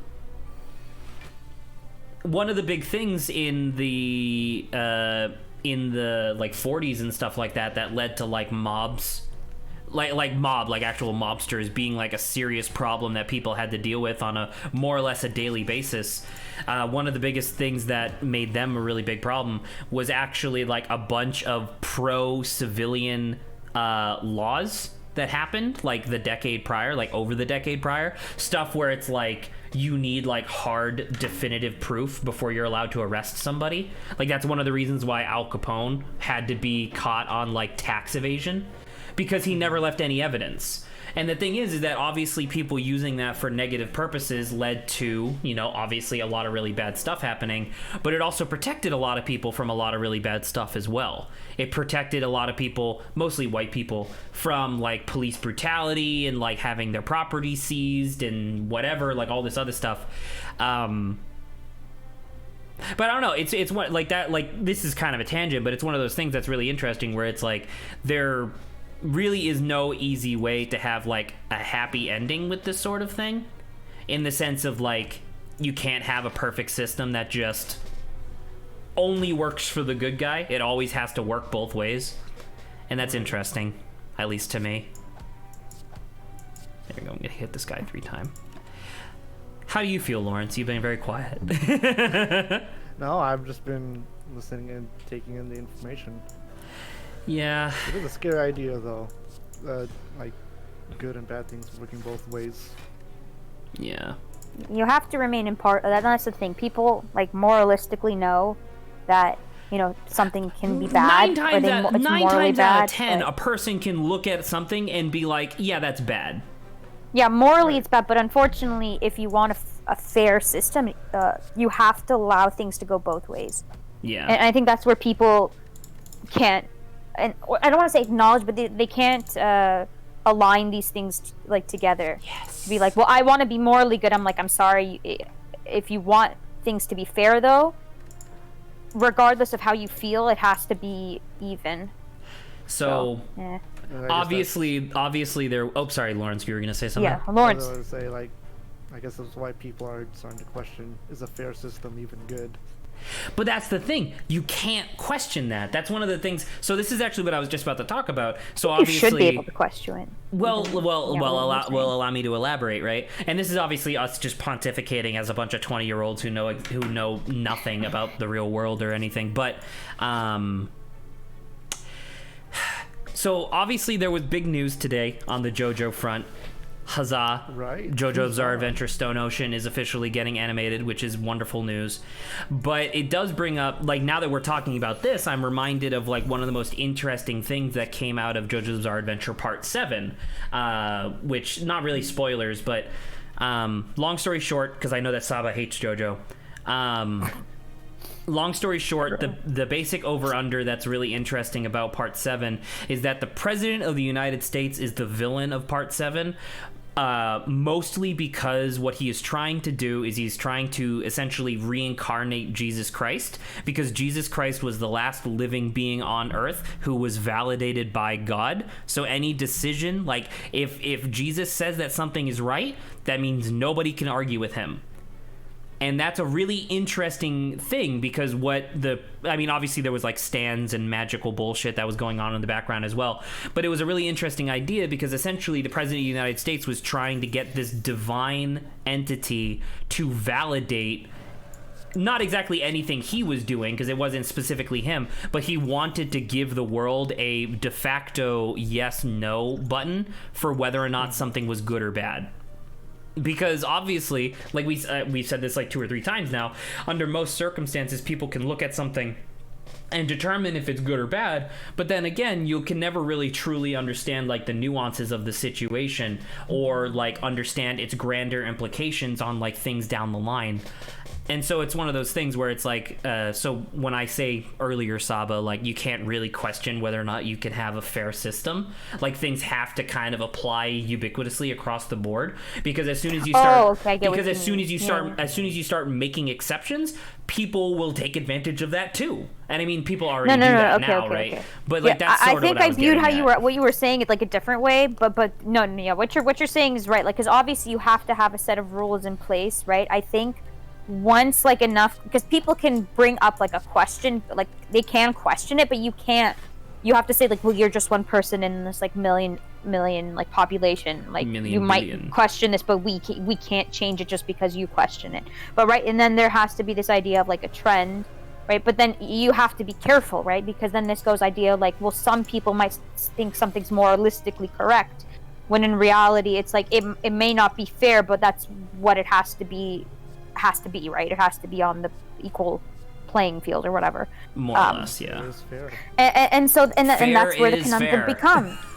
Fair is fair. Fair is fair. But yeah, that's where the conundrum starts becoming, right? Because if people brings up a concern, is it a legitimate concern for the system itself that like has to go on this equal footing, or is it brought up because they're for like their own personal morals are like, no, this isn't good, we don't like this.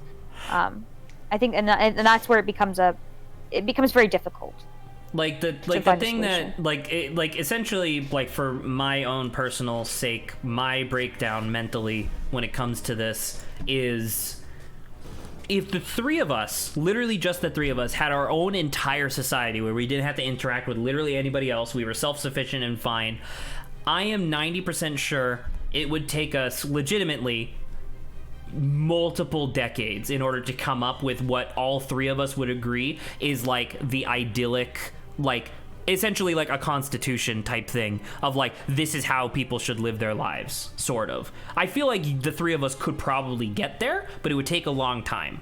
And that's with three people. Could you imagine that? Could you imagine that with just like a town of people, let alone an entire country? You know what I mean? Where it's just like, it not only is it, and this isn't just me being like, it's impossible to work with people. This is me being like, dude, it's fucking impossible. There's no way. And that's a super interesting thing, right? Because it's like back in the day with the Constitution, right? They took the scholars and stuff who people recognize as being able to have like somewhat biased, but like very impartial. Like they included like a quote unquote, everyone.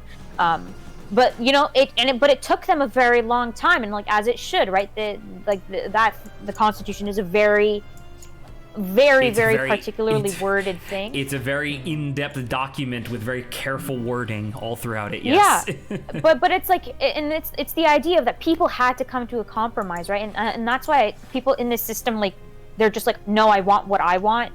And like, I'm gonna force it upon like the other side in any way, shape, or form that I can get it. But back in the day, people actually compromised, and compromises took a long time. A lot of the founding fathers didn't even want to compromise.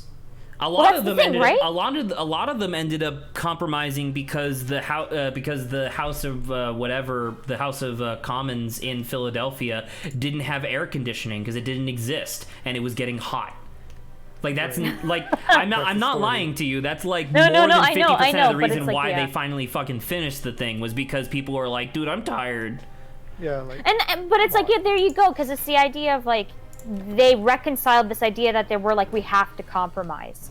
We can't get just what we exclusively want. No, but I guess that's what I'm saying is that they were not like, we need to compromise because it's the right thing to do. They were like, we need to compromise because I'm fucking tired. Let me go home. We need to compromise because well, I'm sure I'm sick of talking about it. Yeah, I'm sure there's stuff they agreed on though, right? Because it's I don't think we go into talks really. Or people ever go into talks like instantly disagreeing on everything. I think there are some points that people naturally agree on. I definitely agree with your fundamental point that you're proposing here of like, back then there was definitely a different tone to discourse where people were a lot more cordial with each other, but in the end I would be firmly convinced of the idea that under most circumstances,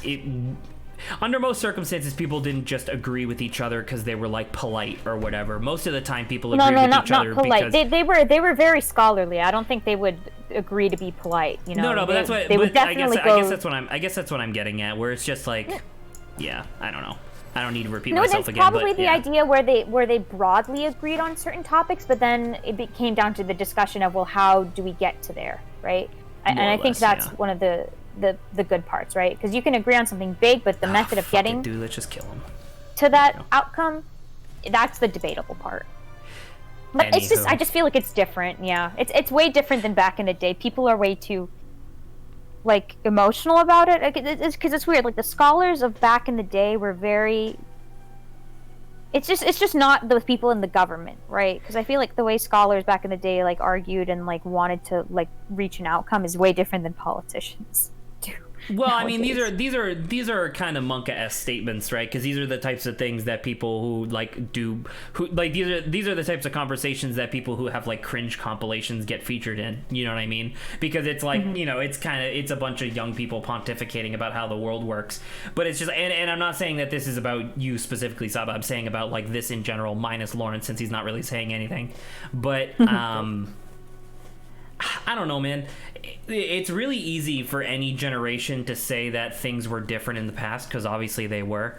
And I'm not necessarily disagreeing with anything that you're putting forth here, but it's also difficult for me to be like wholesale agree. Yeah, of course. I'm about to say like that's obviously, and it I don't know. It's difficult to me because it's just like. I've said this before, but it's like I'm a very solutions-oriented person, and simply recognizing that there is an issue is 1,000,000% not enough for me. You know, I could probably agree with you that I wish, because like in my head I'm like, oh well, things would be so much better if people did blank blank blank, right? But I'm like, I know there's no point in me saying it. I know there's a futility in me saying anything at all. So that's why the only thing sort I of can bring like up is the how problem. when I'm having tech issues and Saba goes, "Did you try this?" and I'm like, I know she means well. I know that Saba means well, and I love Saba. She's a wonderful person. But Jesus fucking Christ, I'm about to explode. Because it's like, I know that Saba means well, but it's not necessary. Well, I'm gonna be kind of analytical about this. Well, and you're talking about small scale stuff, but like think about it on something that I have no control over at all. You know? Like response to the pandemic. Yeah, or like politics in general. Right. I'm like, there's no point in me giving solutions because someone's just gonna get mad at me. I guess I could just restate problems. It's not even itself that. Or It's how not I even view the that. problem. Like I would argue that it's not even that people would get mad at you. It's that nothing that you or I could ever talk about within our lifetimes is going to be reasonably expected to have any effect on the world. Period. Yeah. Because it's like.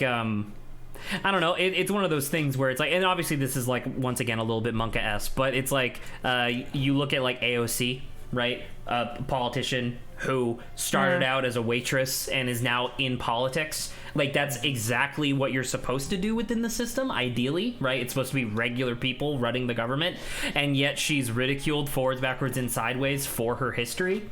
And it's like, well, which one is it? Like, are you supposed to do this? Are you not supposed to do this? I don't understand. That's interesting because that concept is like, the idea that you can come from anywhere is like fine. I don't mind that, right? But at the same time, it's like you want to have, at least from my perspective and how I describe, scholars back in the day, like you want to have someone who recognizes issues, can think about it in a neutral way, and try to like figure out solutions and try to predict if the solution is going to be effective or not. And so like that's who you would kind of like want in a system that's like kind of ruling over or creating rules, right? ruling over, yeah, just creating rules and kind of like helping enforce them. So it's just like I would prefer it's both sides I think are fine, but it's like you have to be careful, right? Because it's like anyone can come from anywhere. But I don't want someone who's just emotionally like leaning towards one side and I would say that I wouldn't want someone who's unqualified in whatever capacity that means. You know what I mean?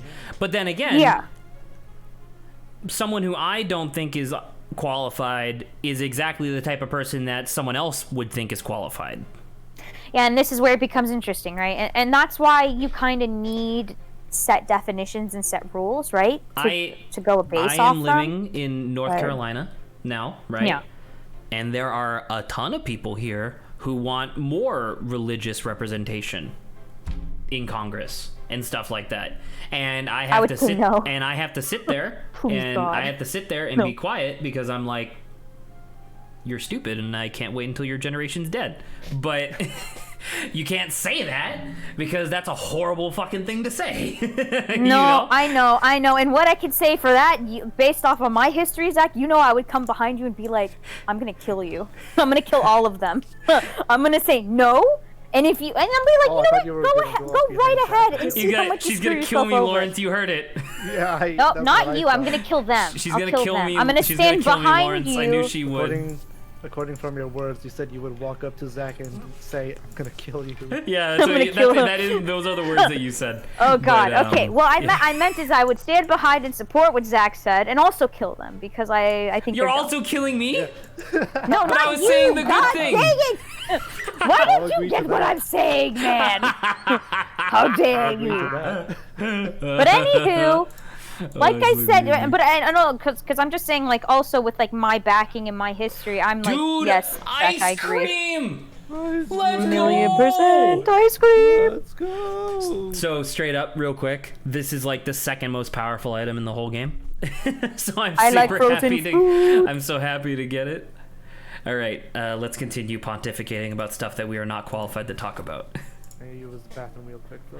It's okay. Okay, that's super interesting. I feel like anyone should be able to talk about anything, but people, I think regular people should be able to realize when someone has like no idea what they're talking about. But everyone, I think, has a baseline knowledge. But that's kind of the thing, right? Is that if you don't have knowledge of like how things are, I guess, or like how things work, then you really shouldn't be talking about it, right?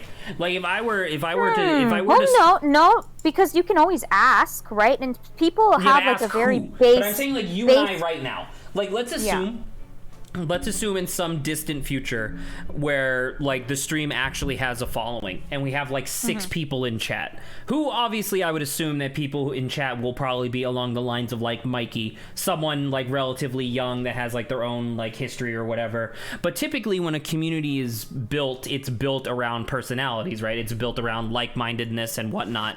And and the thing that I'm really afraid of, like especially in this particular industry, I guess, is the idea of like echo chambers, right? Yeah. Because it's like if we just start pontificating and talking about whatever, like if we start talking about how like oil fracking is bad, something that I truly believe, like I truly believe that oil fracking is one of the worst things, or natural gas fracking rather, is one of like the worst things that we still do on a regular basis, right? But I don't actually know any details about the industry. Okay, I guess I should ask you, what do you define as like talking? Like besides like you saying like oil fracking is bad, or let's say going up to like a politician being like oil fracking is bad and you need to change it. Well, because what do you mean by talking? We've been talking about like would you say what we've been doing sometimes we have no right to talk about it? Kinda, actually, yeah. Because like there's a different and I guess the difference here, and this is kind of reflected in my opinion of like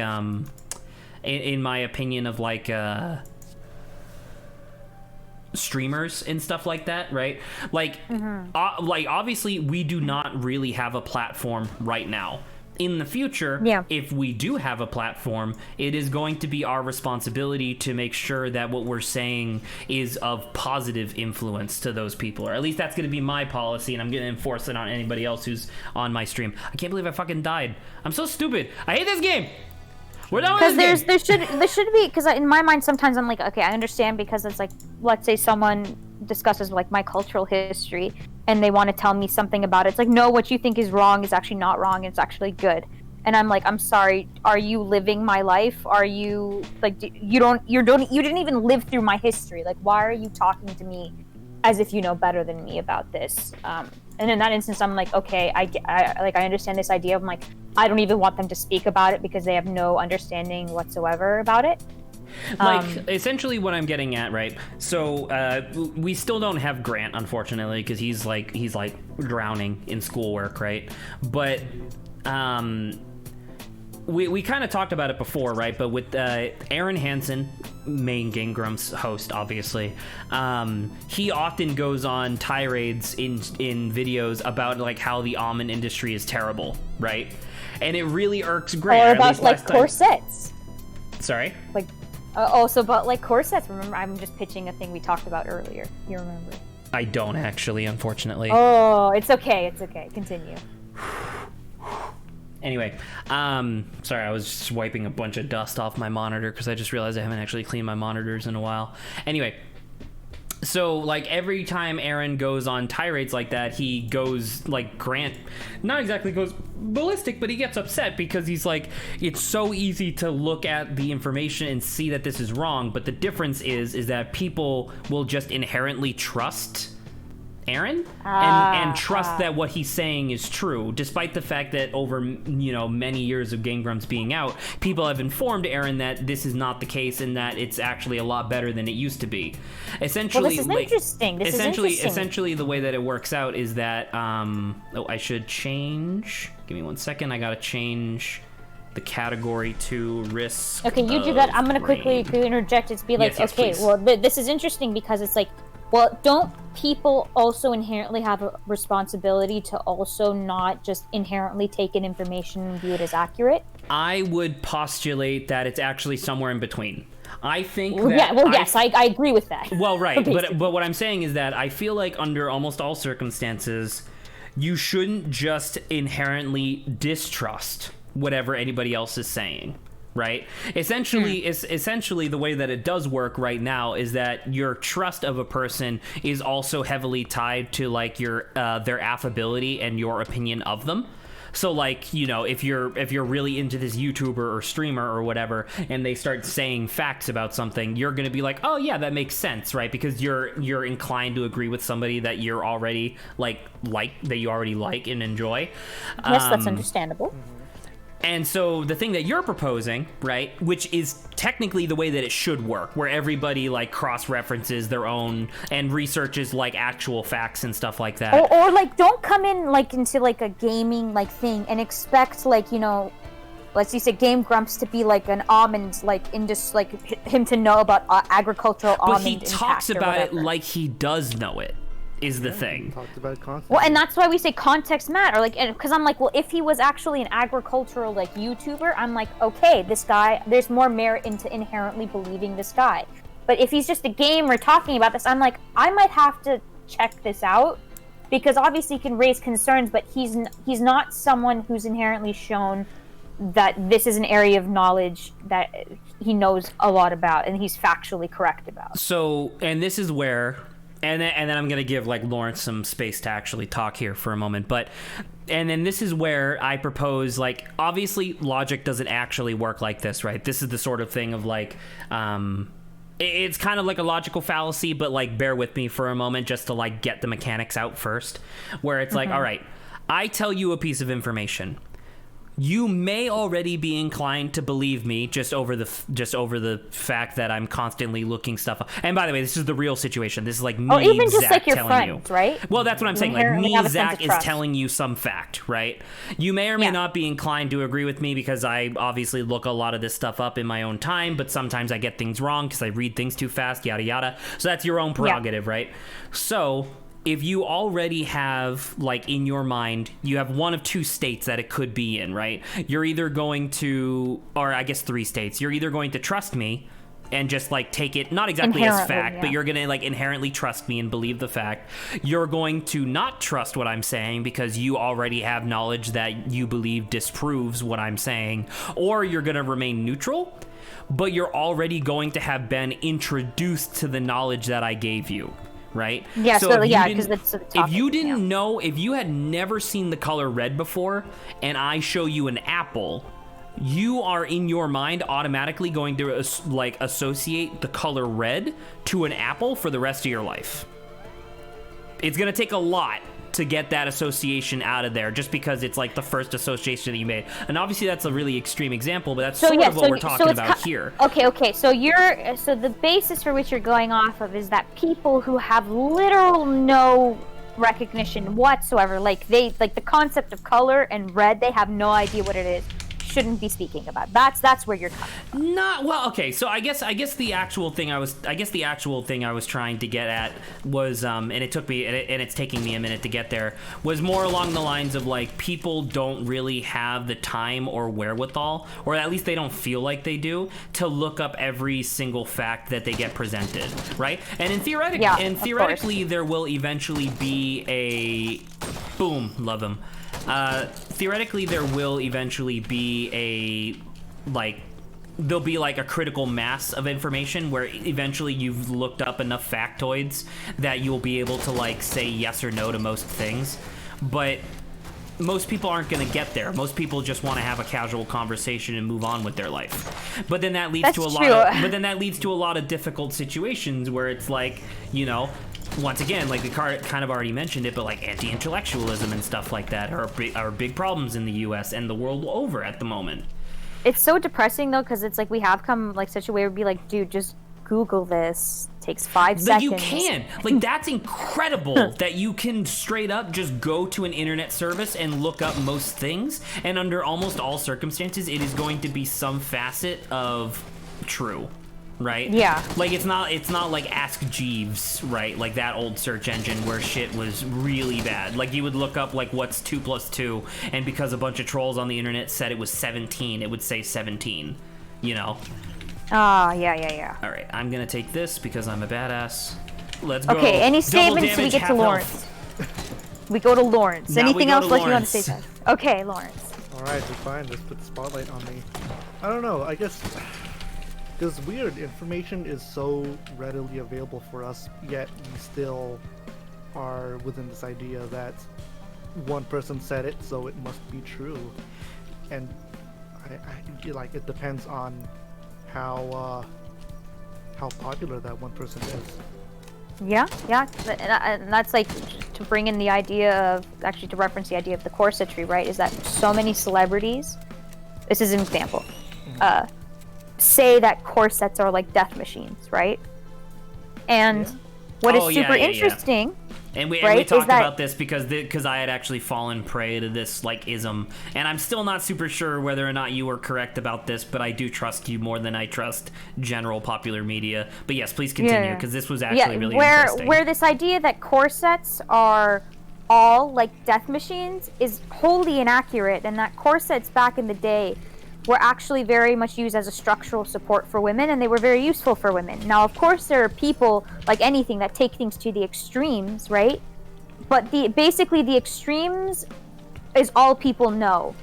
Right. To the point where misinformation has been so spread, and these people actually believe it, right? Without actually knowing the factual information about... Because the extremes is what's interesting and noticeable to the general public. No, and it's also the idea that people want to they overshadow problems to be like, well, this is what this is. This is the bad parts of it are bigger than like blah blah blah, right? And of course, because celebrities are saying it versus let's say the actual historians. Celebrities that people really like, yeah. Yeah.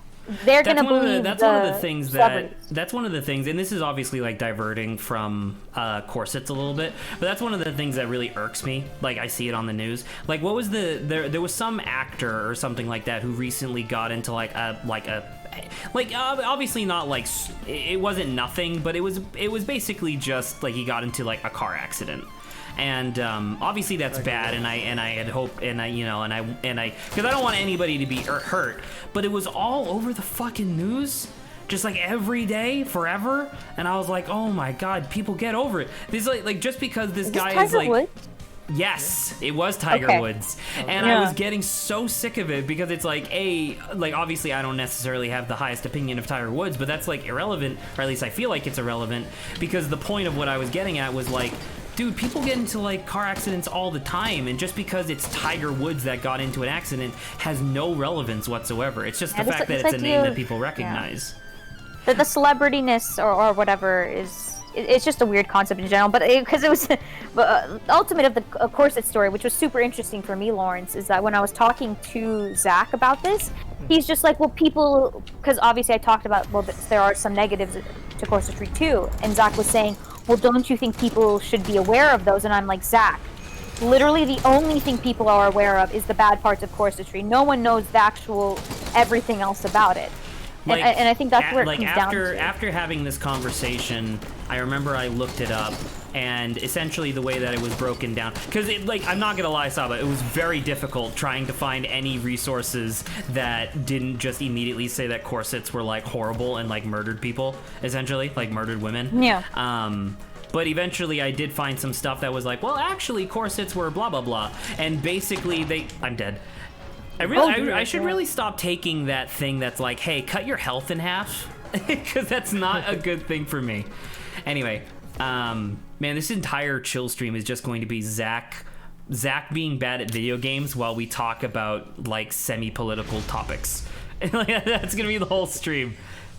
But anyway, the basic over-under of how they described it was basically that corsets, for the purposes that they were used for back then, was essentially the same thing that people use bras for now, but it was also for like wardrobe. Yeah, which was it was used for interesting. functionality, and like corsets back in, they actually allowed for a lot of movement. They never really impeded where you would breathe, and it would shift, right? The trends of how they looked would shift. Like back in the day, there actually used to be something known as stays, which was different than a corset, but it still served like the same function. Surprise! Like fun fact, Lawrence, actually Bernadette Batter is also kind of where I learned some of this stuff from. I'm about to say, when I was designing your characters and we talked about Bernadette Banner, that's where I learned some of this Corset. Yeah, these ideas, yeah. Yeah, I learned the ideas. So yeah, I like a fucking brain fart.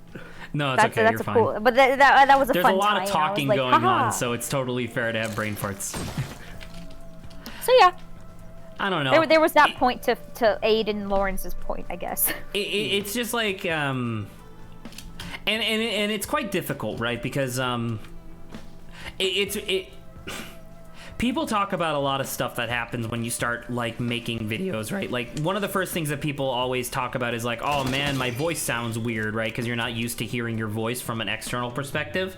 And that's like, and you know, even I said the same thing, obviously, because everybody does.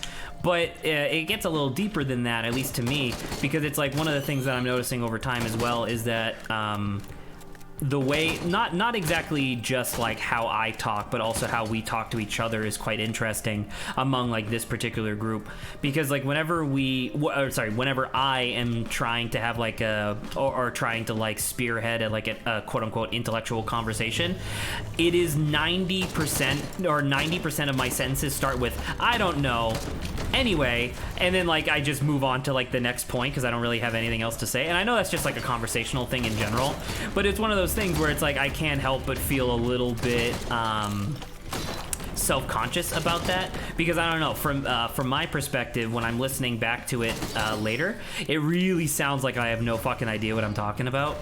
It sounds like I'm just like a kid sitting around the high school lunch table being like, so my dad told me that blah blah blah blah blah. No, I totally get it. When I hear myself talk back, I'm like, I thought I sounded way more articulate when I was speaking and everything. Because but your when I mind hear is myself putting back, it together I'm just fine, like but your mouth is not necessarily doing it necessarily. Like I just said necessarily my twice. mind is way more eloquent than when I'm speaking. Yeah, so I don't know. It's just stuff like that where it's like, just to kind of, I mean, we kind of migrated topics here, which is totally fine, by the way. Like, don't worry about that. But we kind of migrated topics where, like, the original thing I was I was proposing was the idea of, like, exposing people to certain ideas being good or bad or yada yada, and, like, who has the right to say what's good or bad. And now it just comes down to, like, this thing where it's, like, once again, I'm reminded, because I know I already said this, but I'm just reminded of the thing of like, if this channel does ever go anywhere, if I ever start actually putting a lot of effort into like expanding the channel and doing outreach and stuff like that, I really want to make sure that I'm not trying, like, despite really enjoying having these types of intellectual conversations, I think once if we get to the point where we have any sort of a platform, I think we are immediately putting an ixnay on this type of conversation, or at least until we have like proper research done and stuff like that, right? Like within like a reasonable discretionary topic. Otherwise, we're gonna be making jokes about, is a hot dog a sandwich? And I'm sorry to like police it a little bit here, but it's just like it's one of those things where it's like in retrospect I always feel awkward about these things, especially like stuff that, because I remember there were like opinions and conversations I had like 2 years ago, like while I was still living in California, and I think back on those conversations now and I'm like, dude, not only was I being an asshole, I was also being a dumbass, and I pride myself on thinking that I'm not a dumbass. I mean, I think it's totally fine to tell like people, to be a especially dumbass? if you get bigger. It's like no, not that, Zach.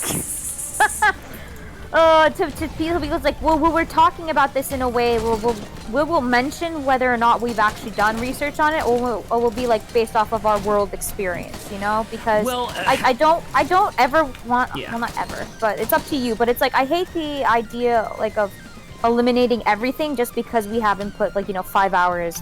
Example 5, I go over an estimating 5 hours of research into it, right? Because like we all know a base knowledge. So I want to, I'm about to say we like, and I guess that's sort of what I mean, where it's just like, okay, how do I explain this? And this is gonna sound super weird, so I'm gonna want Lawrence to defend me on this, or not defend me, but at least, well, like hopefully he'll pick up on it, because I remember that Lawrence and I had a conversation like this before, but I don't exactly remember the specific wording that I used. But like, you know, the nonsense of how like in America and most of the world over, corporations count as people.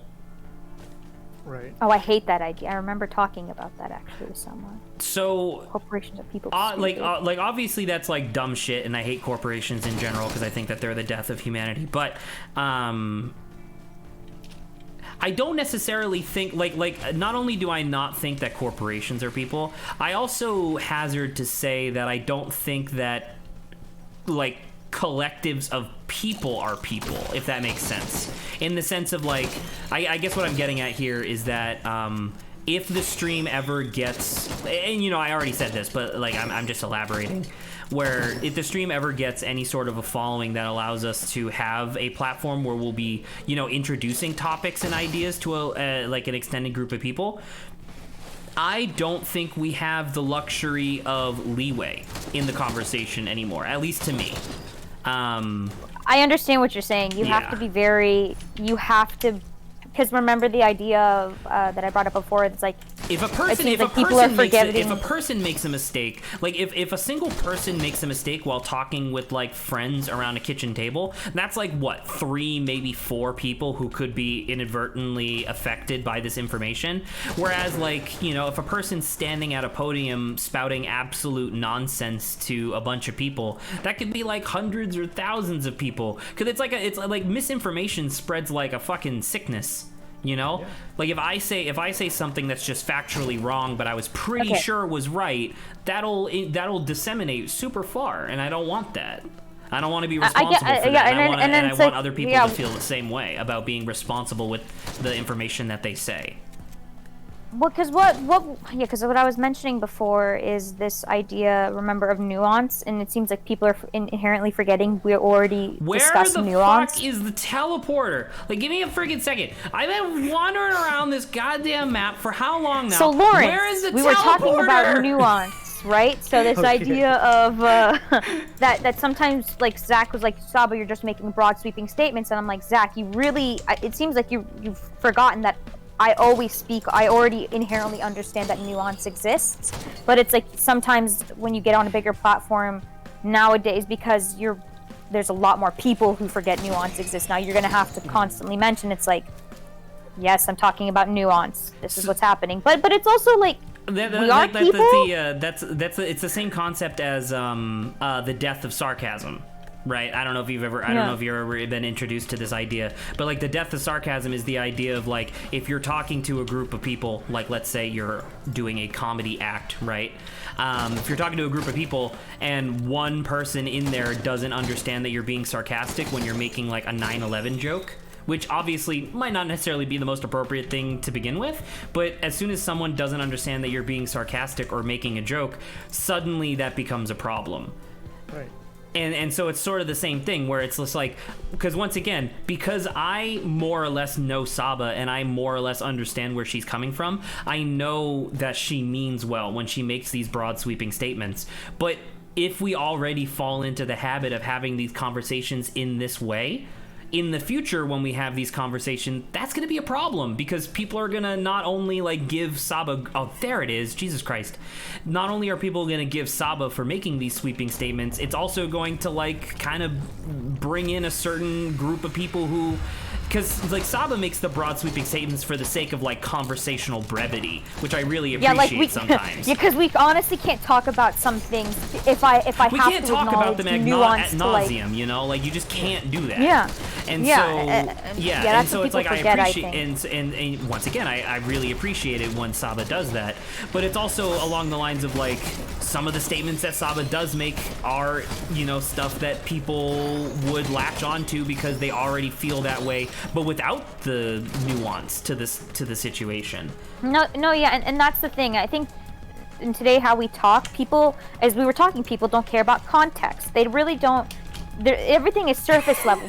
People don't realize when sometimes when I speak or when people speak in general, like we already inherently know there is nuance to things, but we just can't speak it, like say it all the time.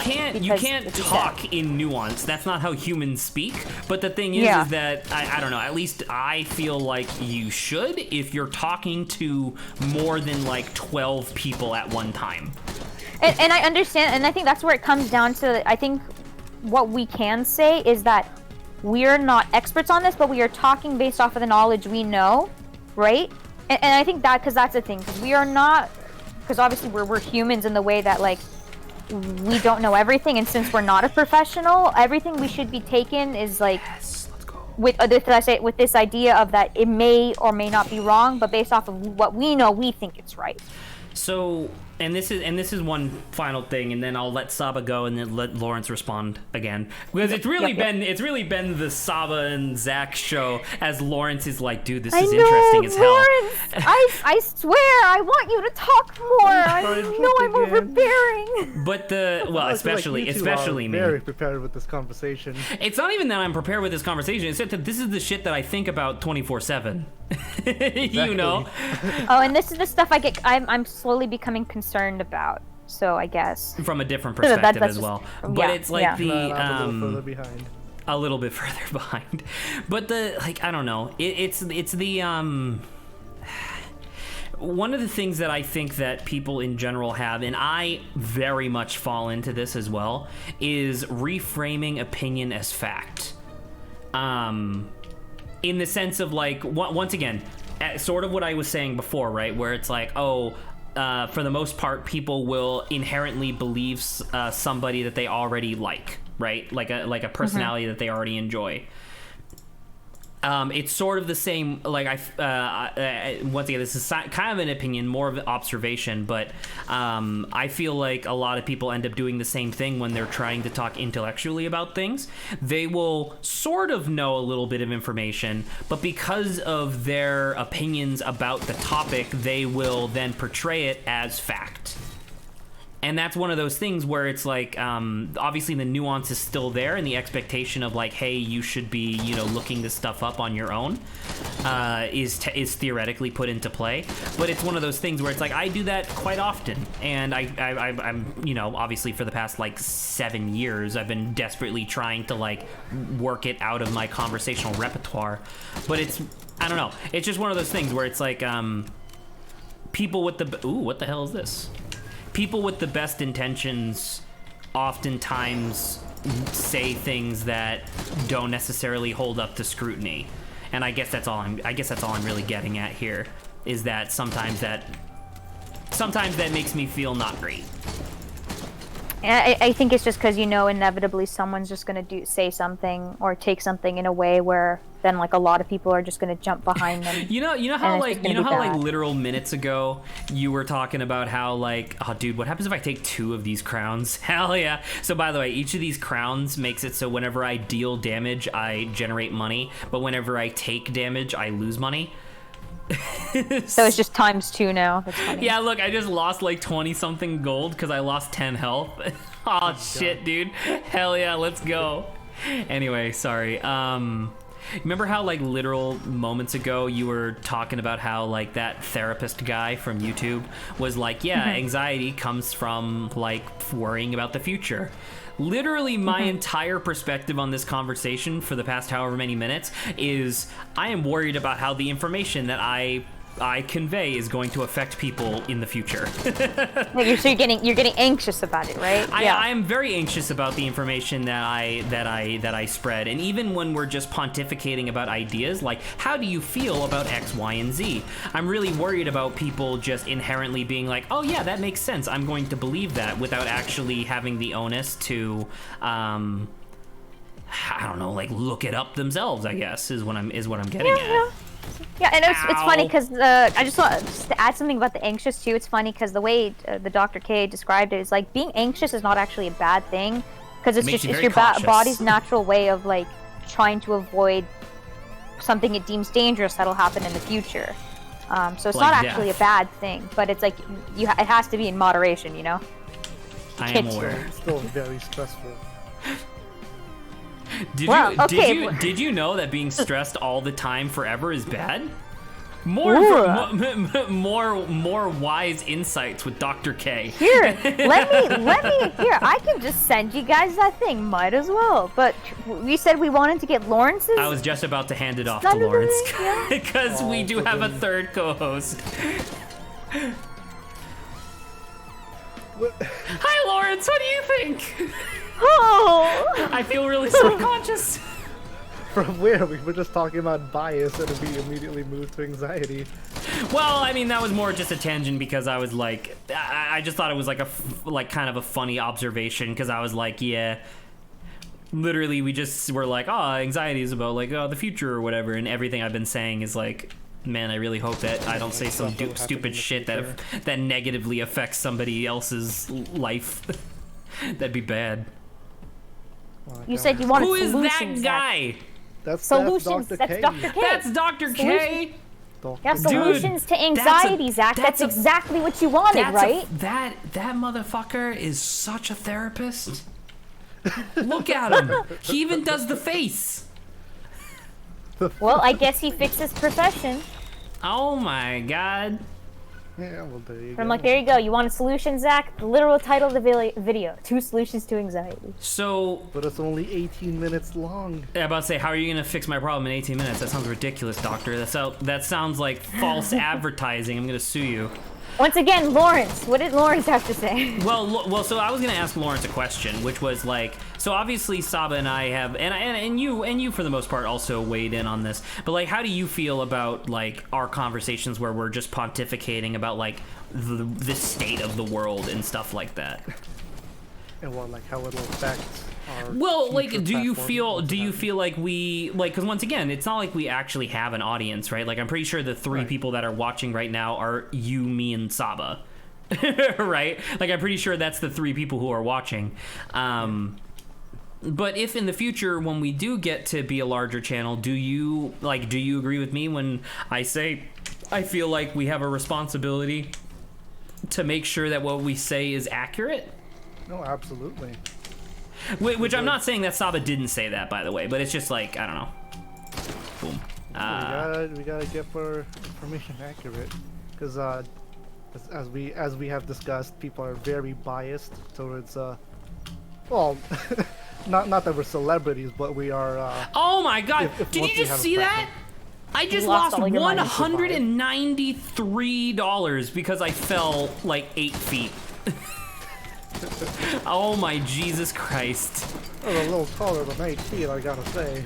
Listen. I must say, talking to like Lawrence about being like having responsibility, right? Because especially if you get bigger, right, people want to, I guess, inherently listen to you more. It's like I get that, but it's like, but you also, I'm wondering how far, like, must we be forced to go for certain things, right? Because it's the idea of, obviously all of us want to be, you know, as correct as possible, right? But sometimes it's like we don't have the time, or we don't have the wherewithal. We just can't look into it more.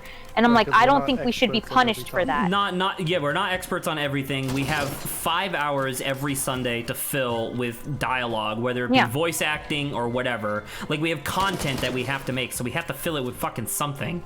And so that's the thing. It's like I don't like this idea, or not the idea. I don't want it to be something where we should be punished, or we have to be, or we are going to be punished for it. You know. I feel like we should, to be honest. Like you know, one of the things that irks me, once again, I know that we've said this like 3 times, but Lawrence,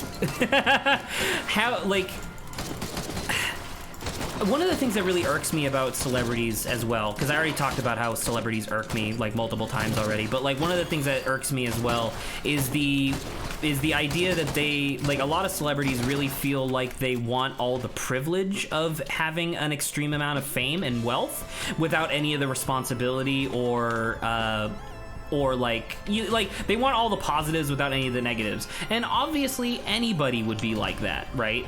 Dude, let's go, give me these fucking knives. hold on, because there's this idea of wanting to speak about something in a way where you want to inform people and you want to change people's minds, and then there's just this idea of, I'm speaking because I'm just trying to have a casual conversation to get your guys' opinions on something. But that's kind of what I'm getting at, where it's just like I truly believe that under the guise of an audience, like just general audience, right? If you have a big enough audience, just the general populace. It might be a minority in number, but they still exist. I don't think that those people can, or I truly don't believe that those people can distinguish between those 2 types of conversations. Okay, so at least on that end, and I think I even said this before, I don't mind, you know, like, clarifying myself if you ever get a big enough audience where I'm like, this is something that I actually, like, want people to listen to, versus I'm just trying to have a casual conversation, don't take what I say seriously. Well, so that's what I was saying, right? Where it's like I almost feel like we should only talk about our opinions, right? Because opinions are not necessarily... That's what we do, though, right? There's... No, but unless I actually cite studies or something. But once again, at least I know I do this a little too often. But sometimes we misconstrue opinion as fact, or at least we cite facts that support our opinions that we already have, right? Where it's just, like the bias thing again, and it's, I don't know, it's really difficult. Where it's just like, Well, I wonder if you guys don't think it would be enough for us, because it's the idea of, right, us, whether or not it's appropriate to say at the beginning, where it's like, okay, this is something I actually know something about, versus being like, I tentatively know about this, but you know, you guys maybe need to check it up, versus in the midst of conversation, us having to constantly say, I'm not a professional. I can't say this. You think we gotta like preface every single one of our conversations? Well, that's what I'm wondering about. Which one is better, you guys? I'm asking you guys. Which one do you think is better for us to have? I have an answer. I'm gonna let Lawrence answer first for obvious reasons, but I do have an answer for this, which ties back into the celebrity thing that I was talking about. So, Lawrence. Okay. Lawrence. Oh, I thought you were gonna ask your question. Oh, well, it's what I had asked. It's the idea of, because in my mind, I think it's easier, and I think, man, it'll be a lot less trouble for us to just preface everything overall first.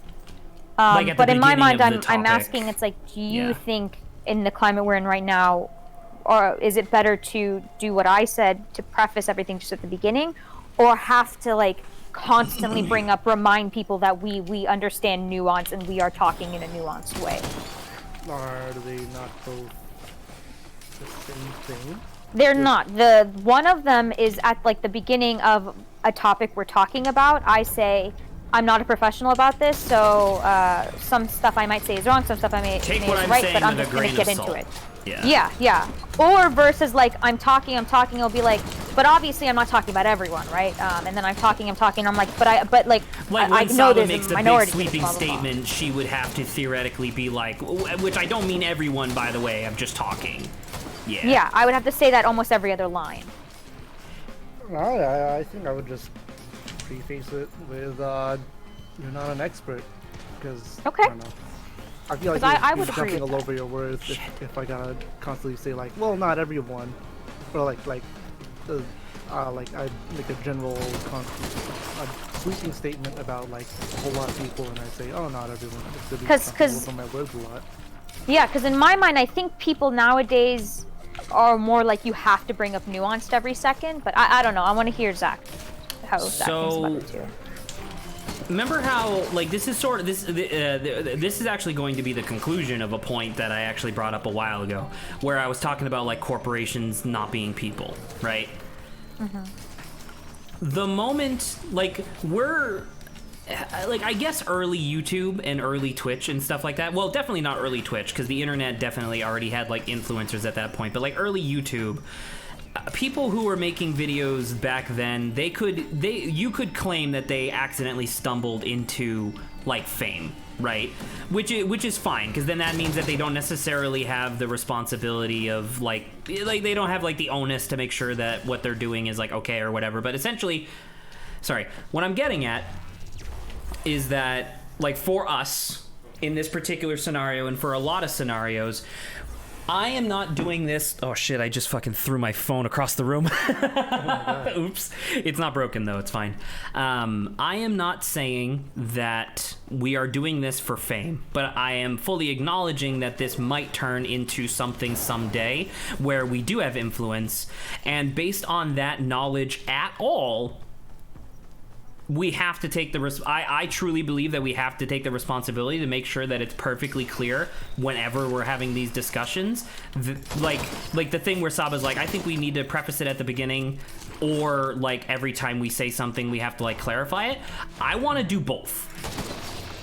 Or I want to be extra super safe. I want to make sure, like essentially, I believe that there are two options. I believe that there is either the option of clarifying literally every time you make a statement to make sure, like, hey, I'm not actually an expert in this, or, like, if you're making a big sweeping statement, being like, now this doesn't apply to everybody, but, you know, like, forward, backwards, and sideways, that type of thing, or to just completely change how we speak in these situations.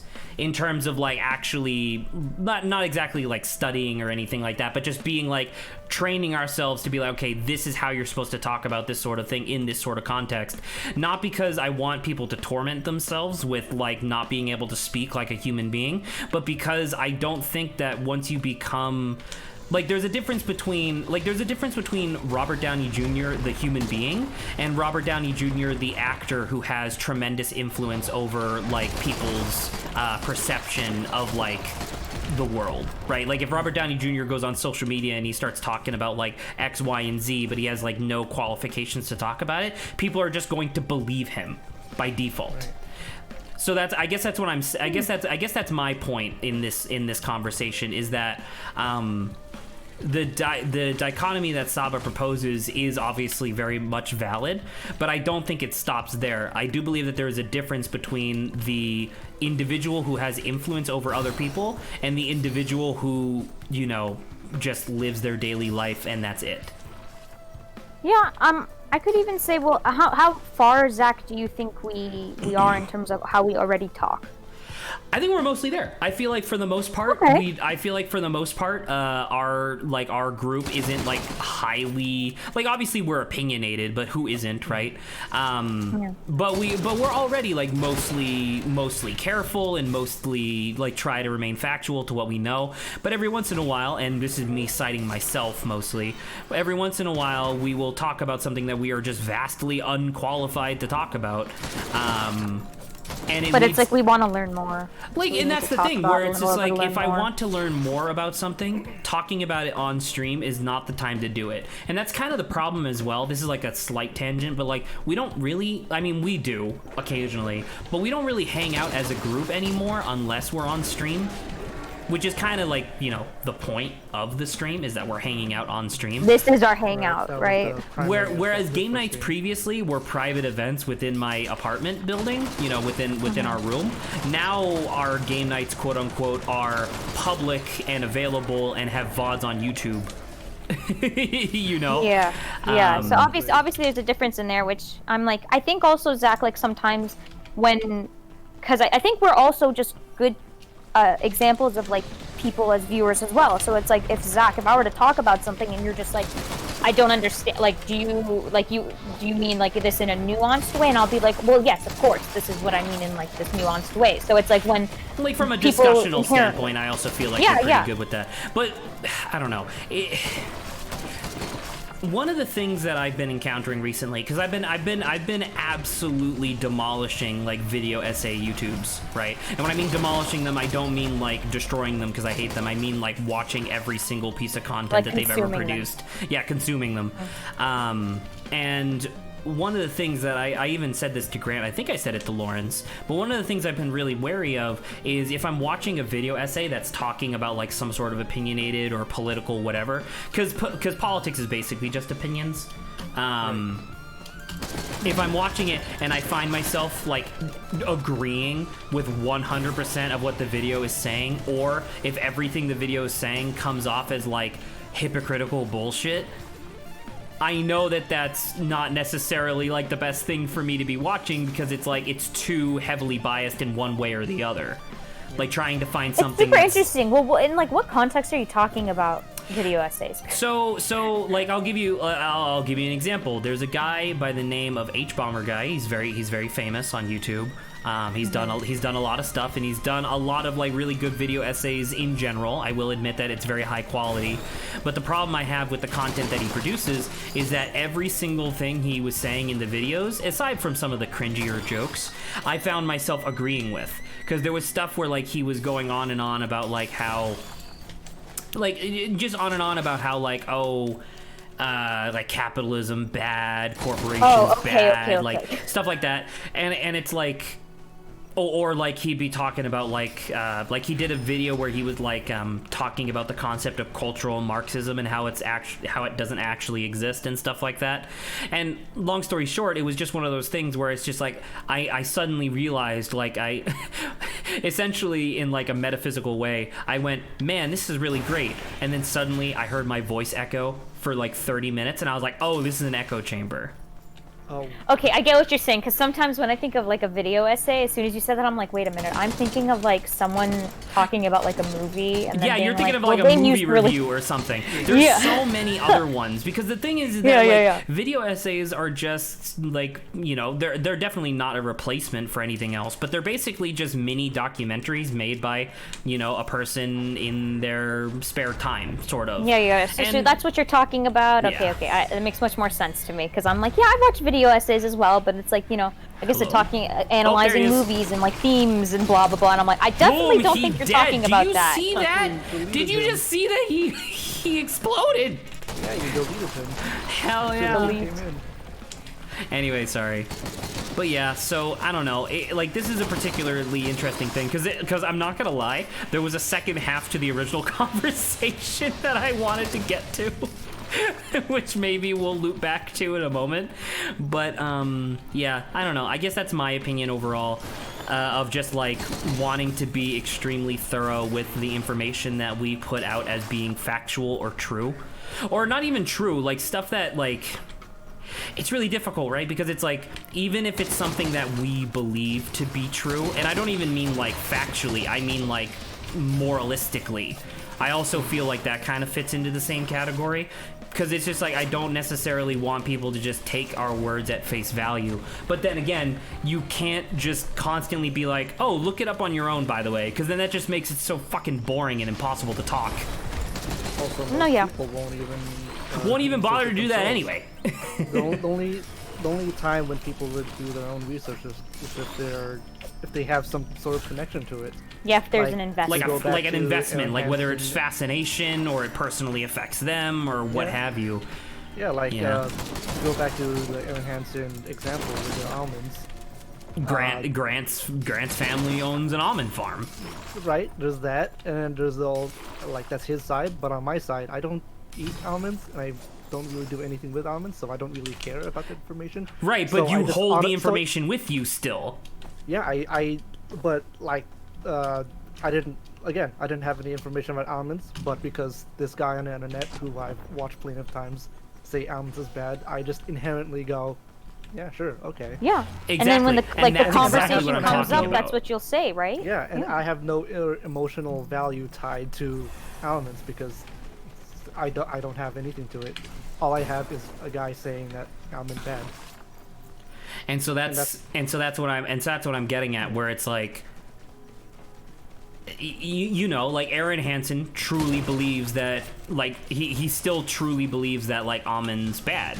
And the thing is that he's technically valid in his opinion. He's allowed to have these opinions, but the difference is that he has a audience of like millions of people, and spreading misinformation like this, while not necessarily the worst thing in the world, isn't the best thing in the world either. Oh my god, how did I fucking die that fast? Oh my god. Dude, I was fucking rocking that whole game, and then I just died. Oh, I died by a brass contraption. No wonder. So the brass contraption shoots 4 projectiles, and if you get hit by consecutive projectiles, they deal more damage. Yeah, so I probably just got multiplication fucked. Oh well. Let's do it again. Let's do it again! Alright, let's keep going. But yeah, thank you very much, Lawrence, for actually bringing that up, because it's like, it's really, or not exactly comforting, but it does feel validating in my whole, and not saying that like Saba was like invalidating me at all, because I know she wasn't. Like, you can even see, like, even now I am clarifying stuff, because that's just how I've like trained myself to talk, which once again apparently is a result of intense anxiety. But it's really nice to have, like, at least, you know, somebody in this call have like a direct example of like something that they've done that like kind of validates the point that I'm making. And the thing is that like I don't even know if it's even remotely reasonable to expect this sort of like self-policing when it comes to conversation, but I'm sure as hell gonna try. Yeah. I think, Zach, you already do a decent job at it, and I think everyone. I hate doing it. I wish I didn't feel the like deep primal urge to like constantly defend myself or like clarify the things that I'm saying, because oh my god, is it fucking exhausting. Oh, sorry. I had to turn on the fan because my room is super hot right now. My mom, because it's Easter and we had like, you know, family over the house. Not a lot, just like a few people. Because we had family over the house, she was like, oh, your room has to be all nice. And I'm like, okay, that's fine. And she opened up my windows. Or not opened up my windows, opened up my blinds. So my room is now fully exposed to the sunlight, and holy shit is it hot in here. Yeah, man. Anywho, I don't know, does anybody else have any like final thoughts? Like, did anyone else have anything that they wanted to say about this particular topic before we move on? We've been at this for a while. Well, it's an interesting conversation, at least, truly. which is why I'm like, because normally, like, when we're talking about something stupid like fucking smoothies, I'll kill the conversation like super early because I know that no one gives a fuck, especially me. But I don't know. I felt like this was something that was very much worth talking about because I really enjoy hearing other people's opinions on it, and also theoretically, my opinions on this also affect you guys in the future. Yeah, if I might like my end result to be like, let's see if we get there. You know. Exactly. That's kind of like, because that's my point. Is that like, this is obviously like planning for the future in the sense of like, obviously we're nowhere near a place where this would even be a concern, but if we do, I want to make sure that we understand where I'm coming from. Gotta be prepared. Be prepared. All right, so if we're good with this, I want to finally go to the second half of the conversation that started this whole thing, because keep in mind that the original thing that I proposed for this conversation was something along the lines of like something along the lines of like introducing people to things maybe not necessarily being the best thing in the world. Like sometimes the nature of talking about something causes more harm than good, I guess. And there was a video that I watched recently that was really interesting because obviously I was very much fascinated by the topic, which was it was this guy. It was a video essay where the guy was talking about, and he was a qualified person. Like he works like a telephone hotline for like mental assistance, sort of like a crisis hotline. And so he was like, yeah, I want to talk about how mental disorders are portrayed in media, being movies, TV, and video games. So obviously I was like, dude, that's interesting as fuck. I will absolutely watch this video, YouTube. So I saved it and I watched it the other night. And there was a lot of stuff that he talked about. Sorry? I'm wondering if I watched the same thing, because I think I watched a similar video, but no, keep going. Sorry, I'm having difficulty hearing you, so I just had to turn you up a little bit. But anyway, there was a lot of stuff that he talked about, and we could talk about that later. Like, it's not super necessary to talk about right now. But one of the things that he proposed at the very end of the video that ties into the first thing that I brought up, which was he... for those of us and possibly those who are watching the VOD later who may or may not be aware, there is a Netflix show called 13 Reasons Why that is very controversial, not only just with critics in general but also within like the mental health community, I guess, because it doesn't necessarily portray things it doesn't necessarily like dramatize a terrible, well, never mind, the later seasons definitely dramatize a lot of stuff that definitely they shouldn't, but the show depicts a girl committing suicide like on screen and uses it for like dramatic effect, which is a very big no-no apparently, which makes sense. What's the rating for it again? I don't remember. Lawrence, do you remember? I felt like it was almost targeted towards like, it was targeted towards teens.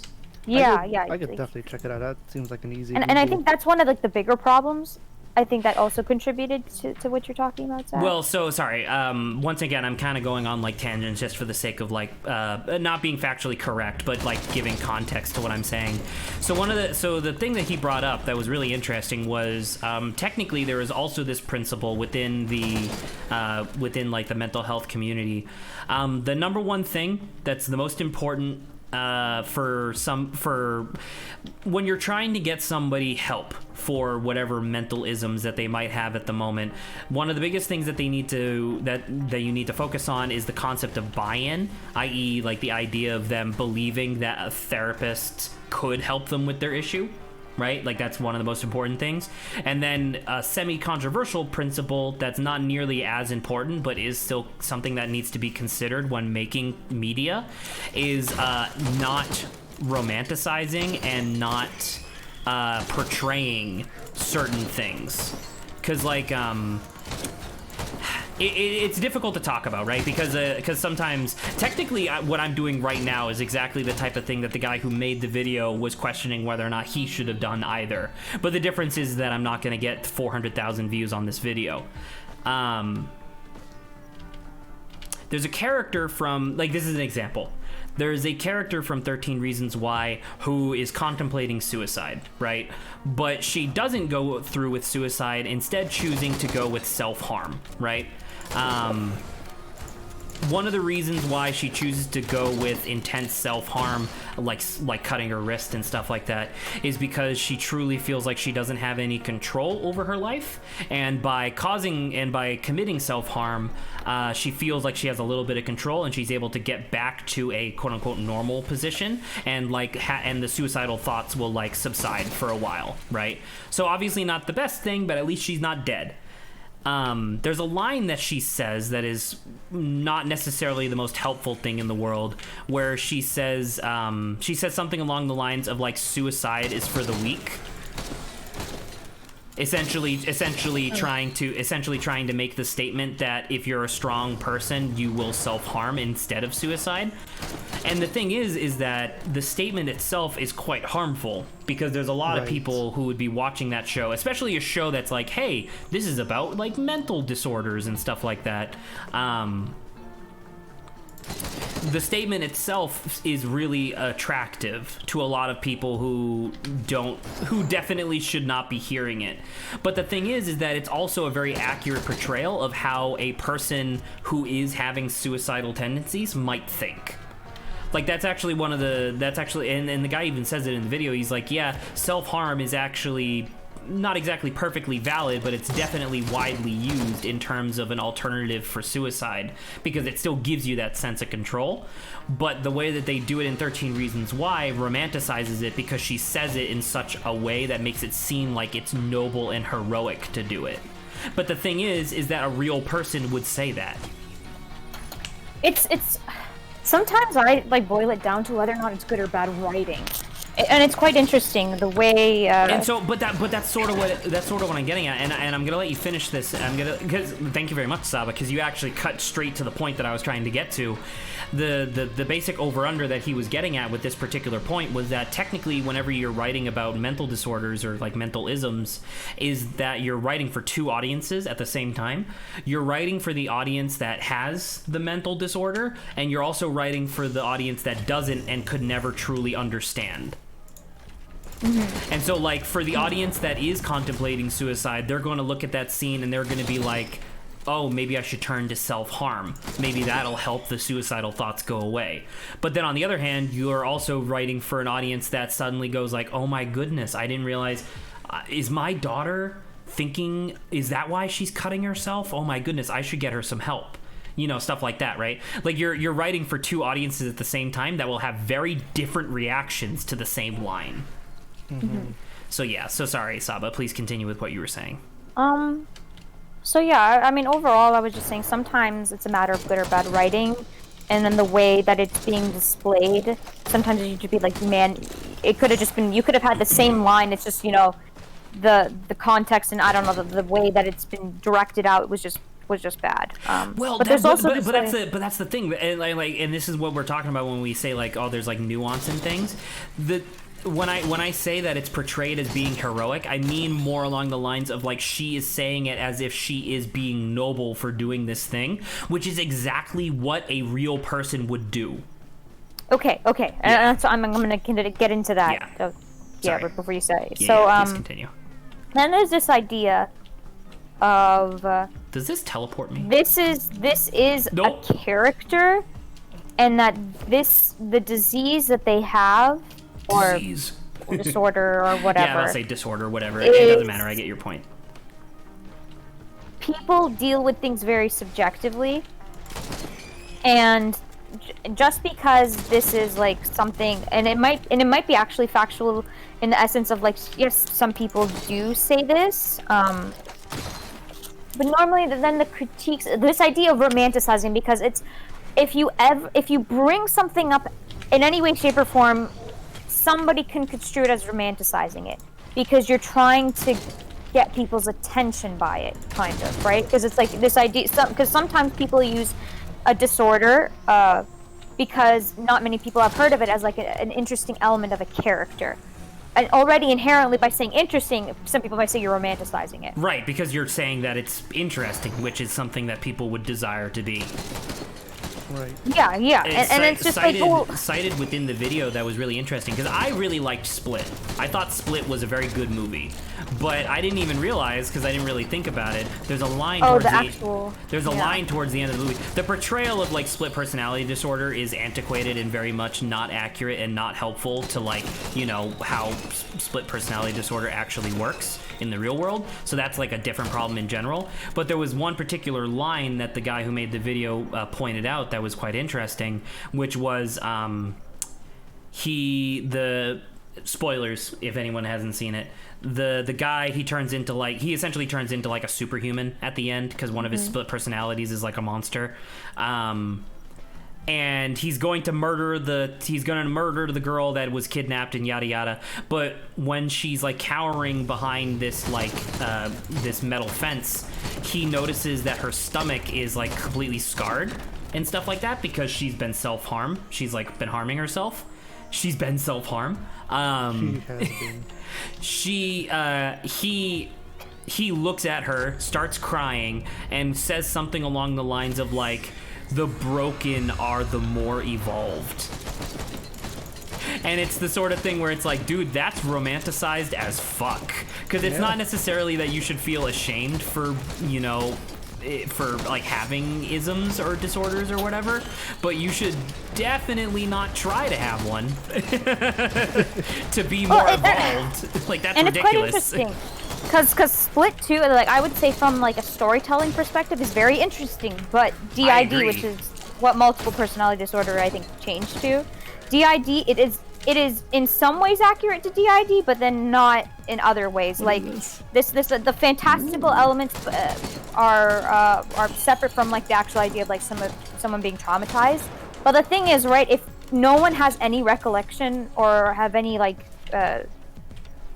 has any reference before of DID, then them suddenly seeing this is like, this is the only way they're going to get their information, and I think, some parts of it are wholly inaccurate. I think in the future, we're going to refer to this as an almond farm, right? Because, like, exactly what you just said, if someone doesn't have, like, reference or you know, a standpoint for this, they're going to watch a movie like Split. If they're not, like, critical about it, they're going to watch a movie like Split, and they're going to be like, oh, this is how multiple personality disorder works.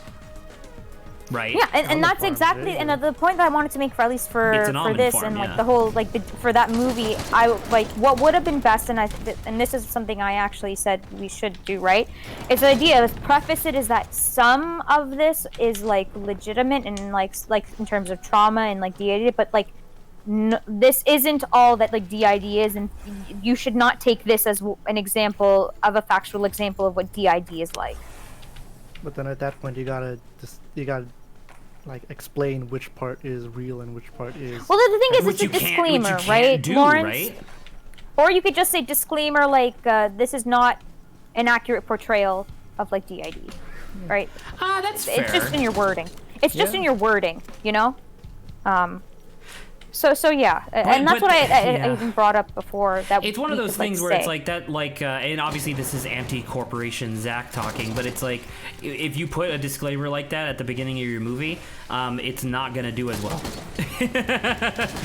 Like, you know, one of the reasons why the Blair Witch Project did as well as it did was because it was marketed as if it was real found footage, right? Despite it clearly being a fictional. And that's like, well, but is it a different thing?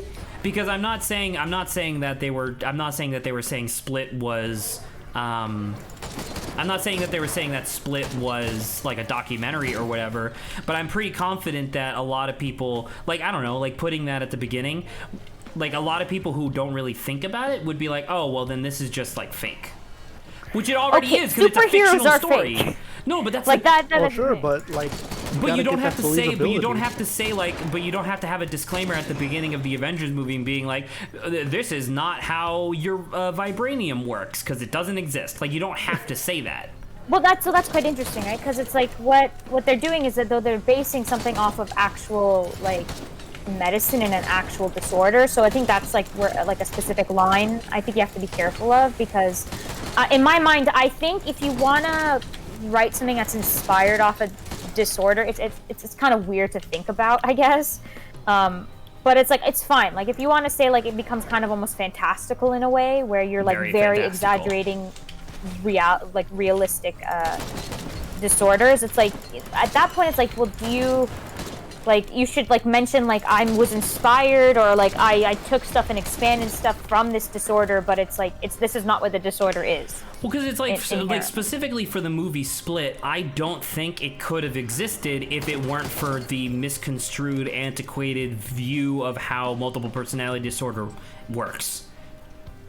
Like I don't like. Could you? Oh, well, then that's interesting. I don't know about like that in particular. Well, because it's like, I'm just saying in general. Well, because like imagine if you tried to make Split in a world where multiple personality disorder did not work.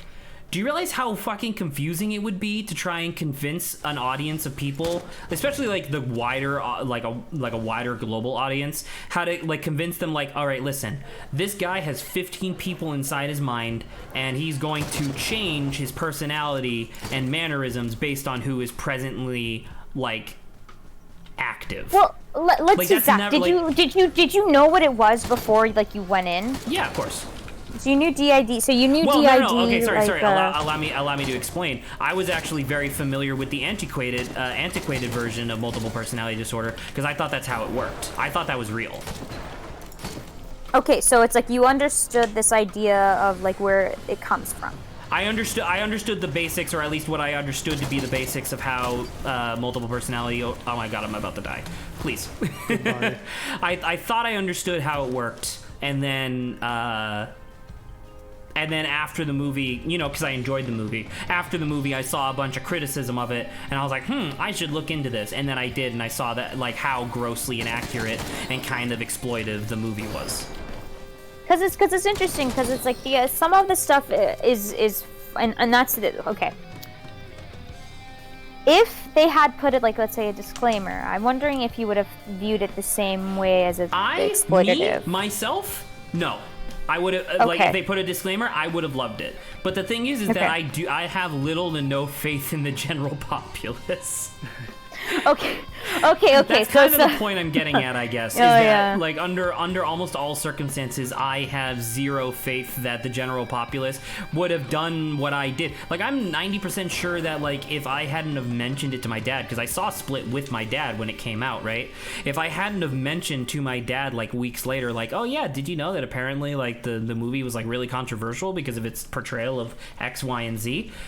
And he never would have known that because my dad doesn't look this stuff up. He watches a movie and then he's done with it. And now, to be fair, my dad probably isn't really going to negatively affect anybody's lives by misunderstanding how multiple personality disorder works.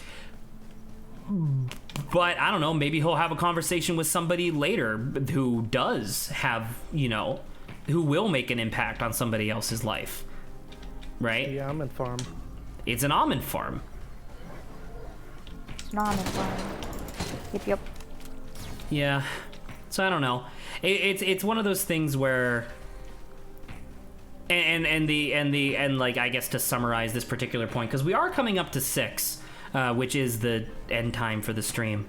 But the final thing that the guy says in the video that I thought was interesting was that technically, given everything he knows about like how mental disorders work and stuff like that, he should not say anything about mental disorders at all. Like technically, one of the only ways to like help somebody with a mental disorder is to recognize their mental disorder without acknowledging it, and then subtly helping them like fix it behind the scenes, right? Like have them acknowledge their issue without actually realizing the like problems that come with it and stuff like that. Or like okay, sorry, not necessarily that extreme, but like to the sense of like suicide and stuff. Oh my god, why are there so many? Help. Mercy. Lord in heaven. I'm gonna go invisible for a second. But yeah, I don't know. I guess that's the over-under. I don't necessarily need to gaff for too much longer. But it's just like that, I don't know, that's what I was thinking of. Where it's just like the idea of like, in theory, you're not supposed to like portray suicide in popular media because it could be used to like romanticize it in some way, shape, or form, and that's obviously not useful. No, yeah, I think people, yeah. Yeah, I'll just agree. I'm fucking dead. Perfect thing. Oh, all right. Well, that's that. I don't know. Let's just chill out for the next 10 minutes. Dude, it's so hot in here. I'm fucking dying. Look at this thing. Hello. Hello. It looks like a face. It's like Zazu, the parrot from Lion King, but he's an alien. Oh, I do see it now. Oh god. Hello. That's pretty creepy. All right. All right. Well, not exactly the conversations I was expecting to have on Easter. I brought up the initial topic because, you know, I wanted to get like some form of a conversation like really rolling, but I didn't necessarily expect Saba to have so many like thoughts about this particular topic. I have a lot of thoughts. I thought this was gonna be a thing where like Zach goes, you know, like, hey, did you know about X, Y, and Z? And then everybody would be like, yeah, that's cool. Hey, let's talk about something else. I thought that's what we were gonna do, but yeah. Well, I could discuss for long periods of time about multiple things. Yeah, And Lawrence is very good at listening. I am listening. I know he's listening because he responds. He's a very active listener. But unfortunately, I have a tendency of talking over people, and Saba is very enthusiastic with when she talks. So it's like it's really hard to get between the two of us. Like I am literally like a giant amorphous blob that just like there, and like I'll just like slop on top of like Saba's conversation when I'm like, that's funny. And then Lawrence is like an onlooker. He's like a bystander. Like Saba's like a brick, right? Like a giant stone object where she's very strong and like, you know, well put together. And then there's me, and I'm just like, no, but look at this thing though. But yeah, I don't know. It's one of those things that's really difficult because like talking about like Northern Lion again, right? I truly believe, and once again, maybe this is just me being a bleeding heart, right? But I truly believe that Northern Lion has a responsibility as a person with a vast influence of people to police what he talks about. And to me, when somebody says, like, if I say that and then somebody else says, like, well, I don't want to do that, then I'm like, well, then accept the consequences of being criticized. You know, like you can't have your cake and eat it too, at least from my perspective of like, you can't just freely talk like a normal person would and not also accept the criticism that gets levied against you. You know, like Lawrence, I think I talked to you. Did I talk to you about the Northern Lion pho discussion that he had? Yeah, you did. That he says it's just wrong. Pho. Yeah, he was, well, because he was like, listen, it's spelled PHO. I'm going to say pho. And people were like, well, how do you pronounce baguette? And he was like, well, obviously I say baguette because where I grew up, it said baguette. And people were like, well, then why not just say pho? Because the whole reason he brought up the thing was that he said pho, and instead of like being, you know, having a little bit of humility and accepting like, oh, my bad, and correcting himself, he like fought back. He like lashed against it, and I'm like, why? Like why would you take a word from this other Vietnamese culture and be like, no, it's pho because it's spelled pho? And I'm like, so like and the X in the Chinese language when you Romanize it is pronounced like she. So fuck you. Like, what are you talking about? Like, you can't just say X. Like I totally get pho because it's like almost, it's like petty in a way where it's like, can you if you can actually say pho, like if you can actually pronounce it, this is like a three-letter word. I wonder how much of energy this is going to take you just to subtly shift it. Like there are some Arabic names, for example. Like if you were actually not phonetically, but if you were actually pronounce like some Arabic names, I'm about to say you would know this. There are literal like vowels and like throat movements that an American has never made in their life that is relevant. I mean that's exactly. I'm like, I don't actually like pronounce the way I traditionally like say my name in Persian. Because it's just there is an intonality within like the letter A that like Americans just don't have. Exactly. And that's why I just say you guys can just call me Saba because I know that that's the easiest thing for everyone. Or Saber. Or Sabra. Saber. But yeah. But yeah, and so in that context, it like makes sense because it's literally like something that no one has ever done before in their life. They're just not used to it. Yeah. And the thing is the thing as well is that there like it should be noted that there is like a little bit of a give and take in this scenario, right? Because Northern Lion was also right in that he was being heavily criticized, like probably too much because lol streamers said the word wrong, but. It's also like that doesn't like just because he had like a contingent of people on his social media that like gave him shit for it for a really long time, that doesn't suddenly make it like, I don't know, it's not even that it's not okay. It just kind of, I don't know, it's just kind of an indication of like a deeper like psychology behind like how this individual might think about things in the future. And because popular internet streamer that person likes also feels this way, someone else is going to make opinions based on that as like validation, right?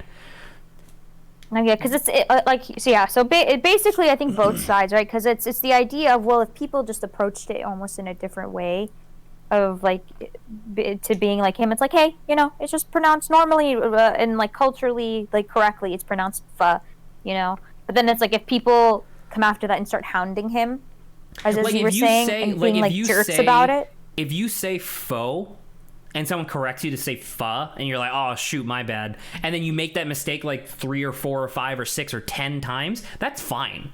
As long as you acknowledge that you're as long as you acknowledge that you made the mistake and that you're trying to correct it, that's what really matters. And then obviously the fact that you eventually correct it is also very important. It's kind of like when somebody transitions and you have to change your pronouns for them, where it's one of those things where it's like, shoot, my bad, and then you like correct yourself. At least that shows that you give a shit. Yeah. Because if you were a dick, you would just stick with their pronouns that you used to keep saying. Right, like Leonard from Monster Prom. Right. And so I think ultimately it's like either way. If you're insulting, if you're rude on either side, it's like good luck trying to convince anyone to go along with you. If you're calling me dumb AF, why the hell should I listen to you? I don't care if you're right. I don't care. You're being a jerk about it. And so this is sort of what I'm getting, and this is sort of what I was getting at, and I guess this will be like the final conclusion for like this whole very interesting discussion that we've had, where it's like Northern Lion is just a person. He's a new father. He has a wife. He has obviously a very lucrative job, a house. He has like adult responsibilities, and he didn't necessarily like he started YouTube. It should be noted, he started YouTube to make money. He thoroughly he didn't really have anything else going on for him at the time, like 8/9 years ago. So he started YouTube specifically to make money, and he just so happened to get lucky and it became like a job, and then he was able to like transfer to streaming and stuff like that. Where it's like he's almost getting like, at least from my perspective, he almost not should, but he almost is getting like double fricked up. I don't know why I stopped swearing, but it felt weird. But he's almost getting like double fricked up, because it's like on one end he has a huge audience, and anything he says, even if it's a joke, affects so many people and like influences them to a degree that I don't think he could ever reasonably fathom or wants to fathom, that I think he needs to take more responsibility for it. However, on the opposite side, he is also being absolutely drenched in a torrent of criticism and comments from everybody in the community, like constantly.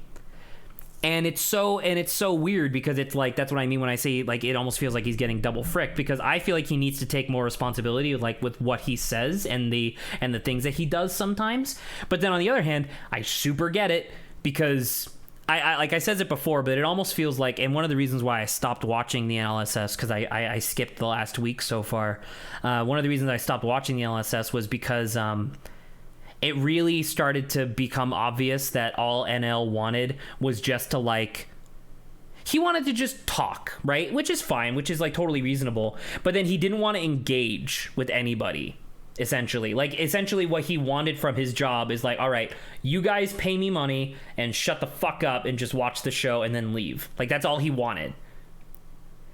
And then it's like, well, then why would I be here? Like, that doesn't seem like, not that it doesn't seem fun, but it's also just like not kind of why I'm here. Like, why it almost feels disrespectful to your community in some way. I don't know. Well, because in my mind, I'm like, sure, be that, but then you better as hell sure not complain when people leave, Well, so it should be noted that, like, I mentioned it before, but he's making $157 an hour for streaming because of how many subscribers he has on Twitch.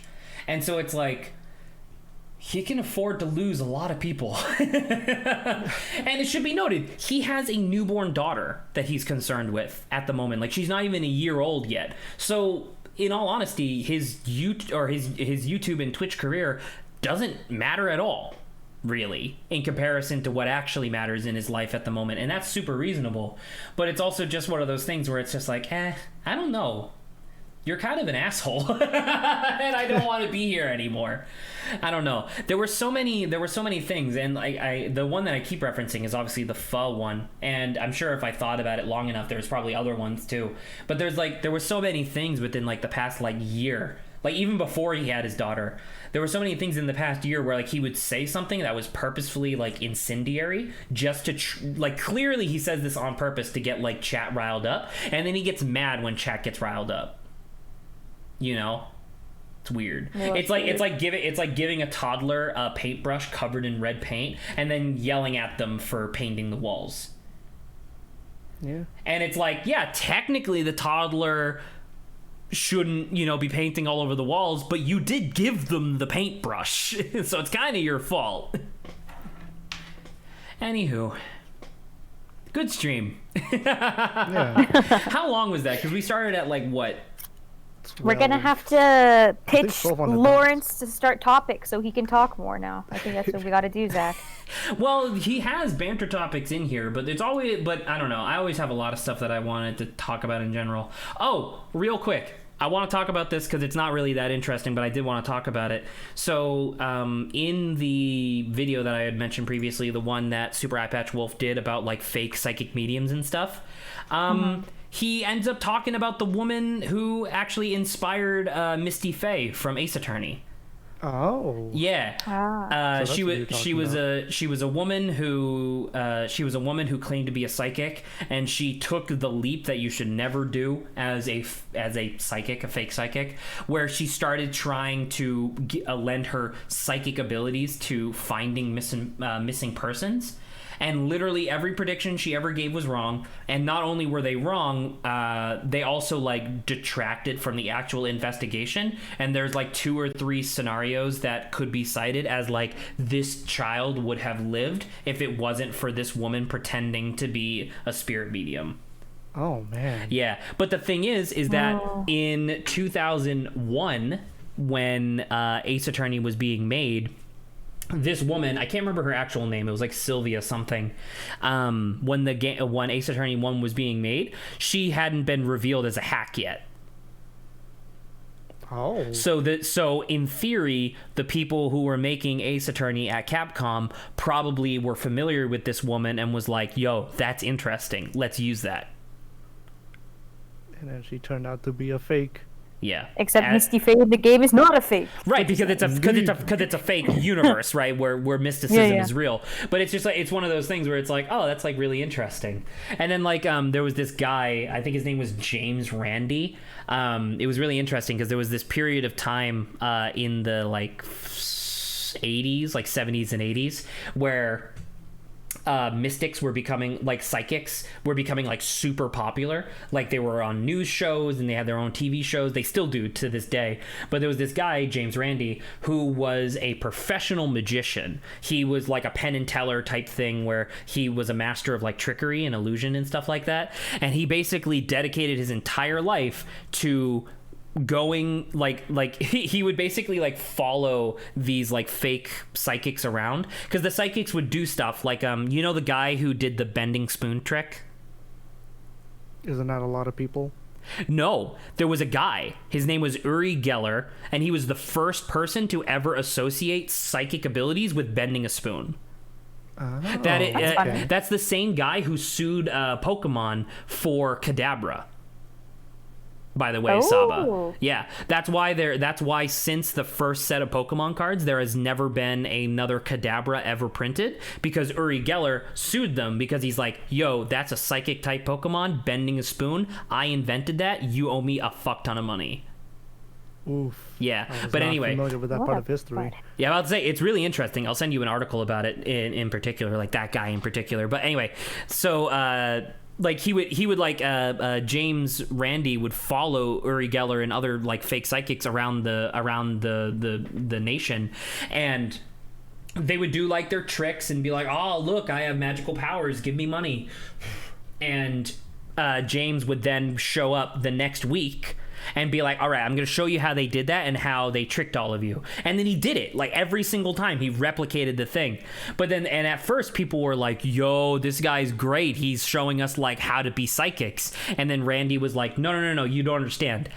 you're all being duped. None of this is real, and I think you need to take it more seriously. Like, he was trying to, like, help, essentially.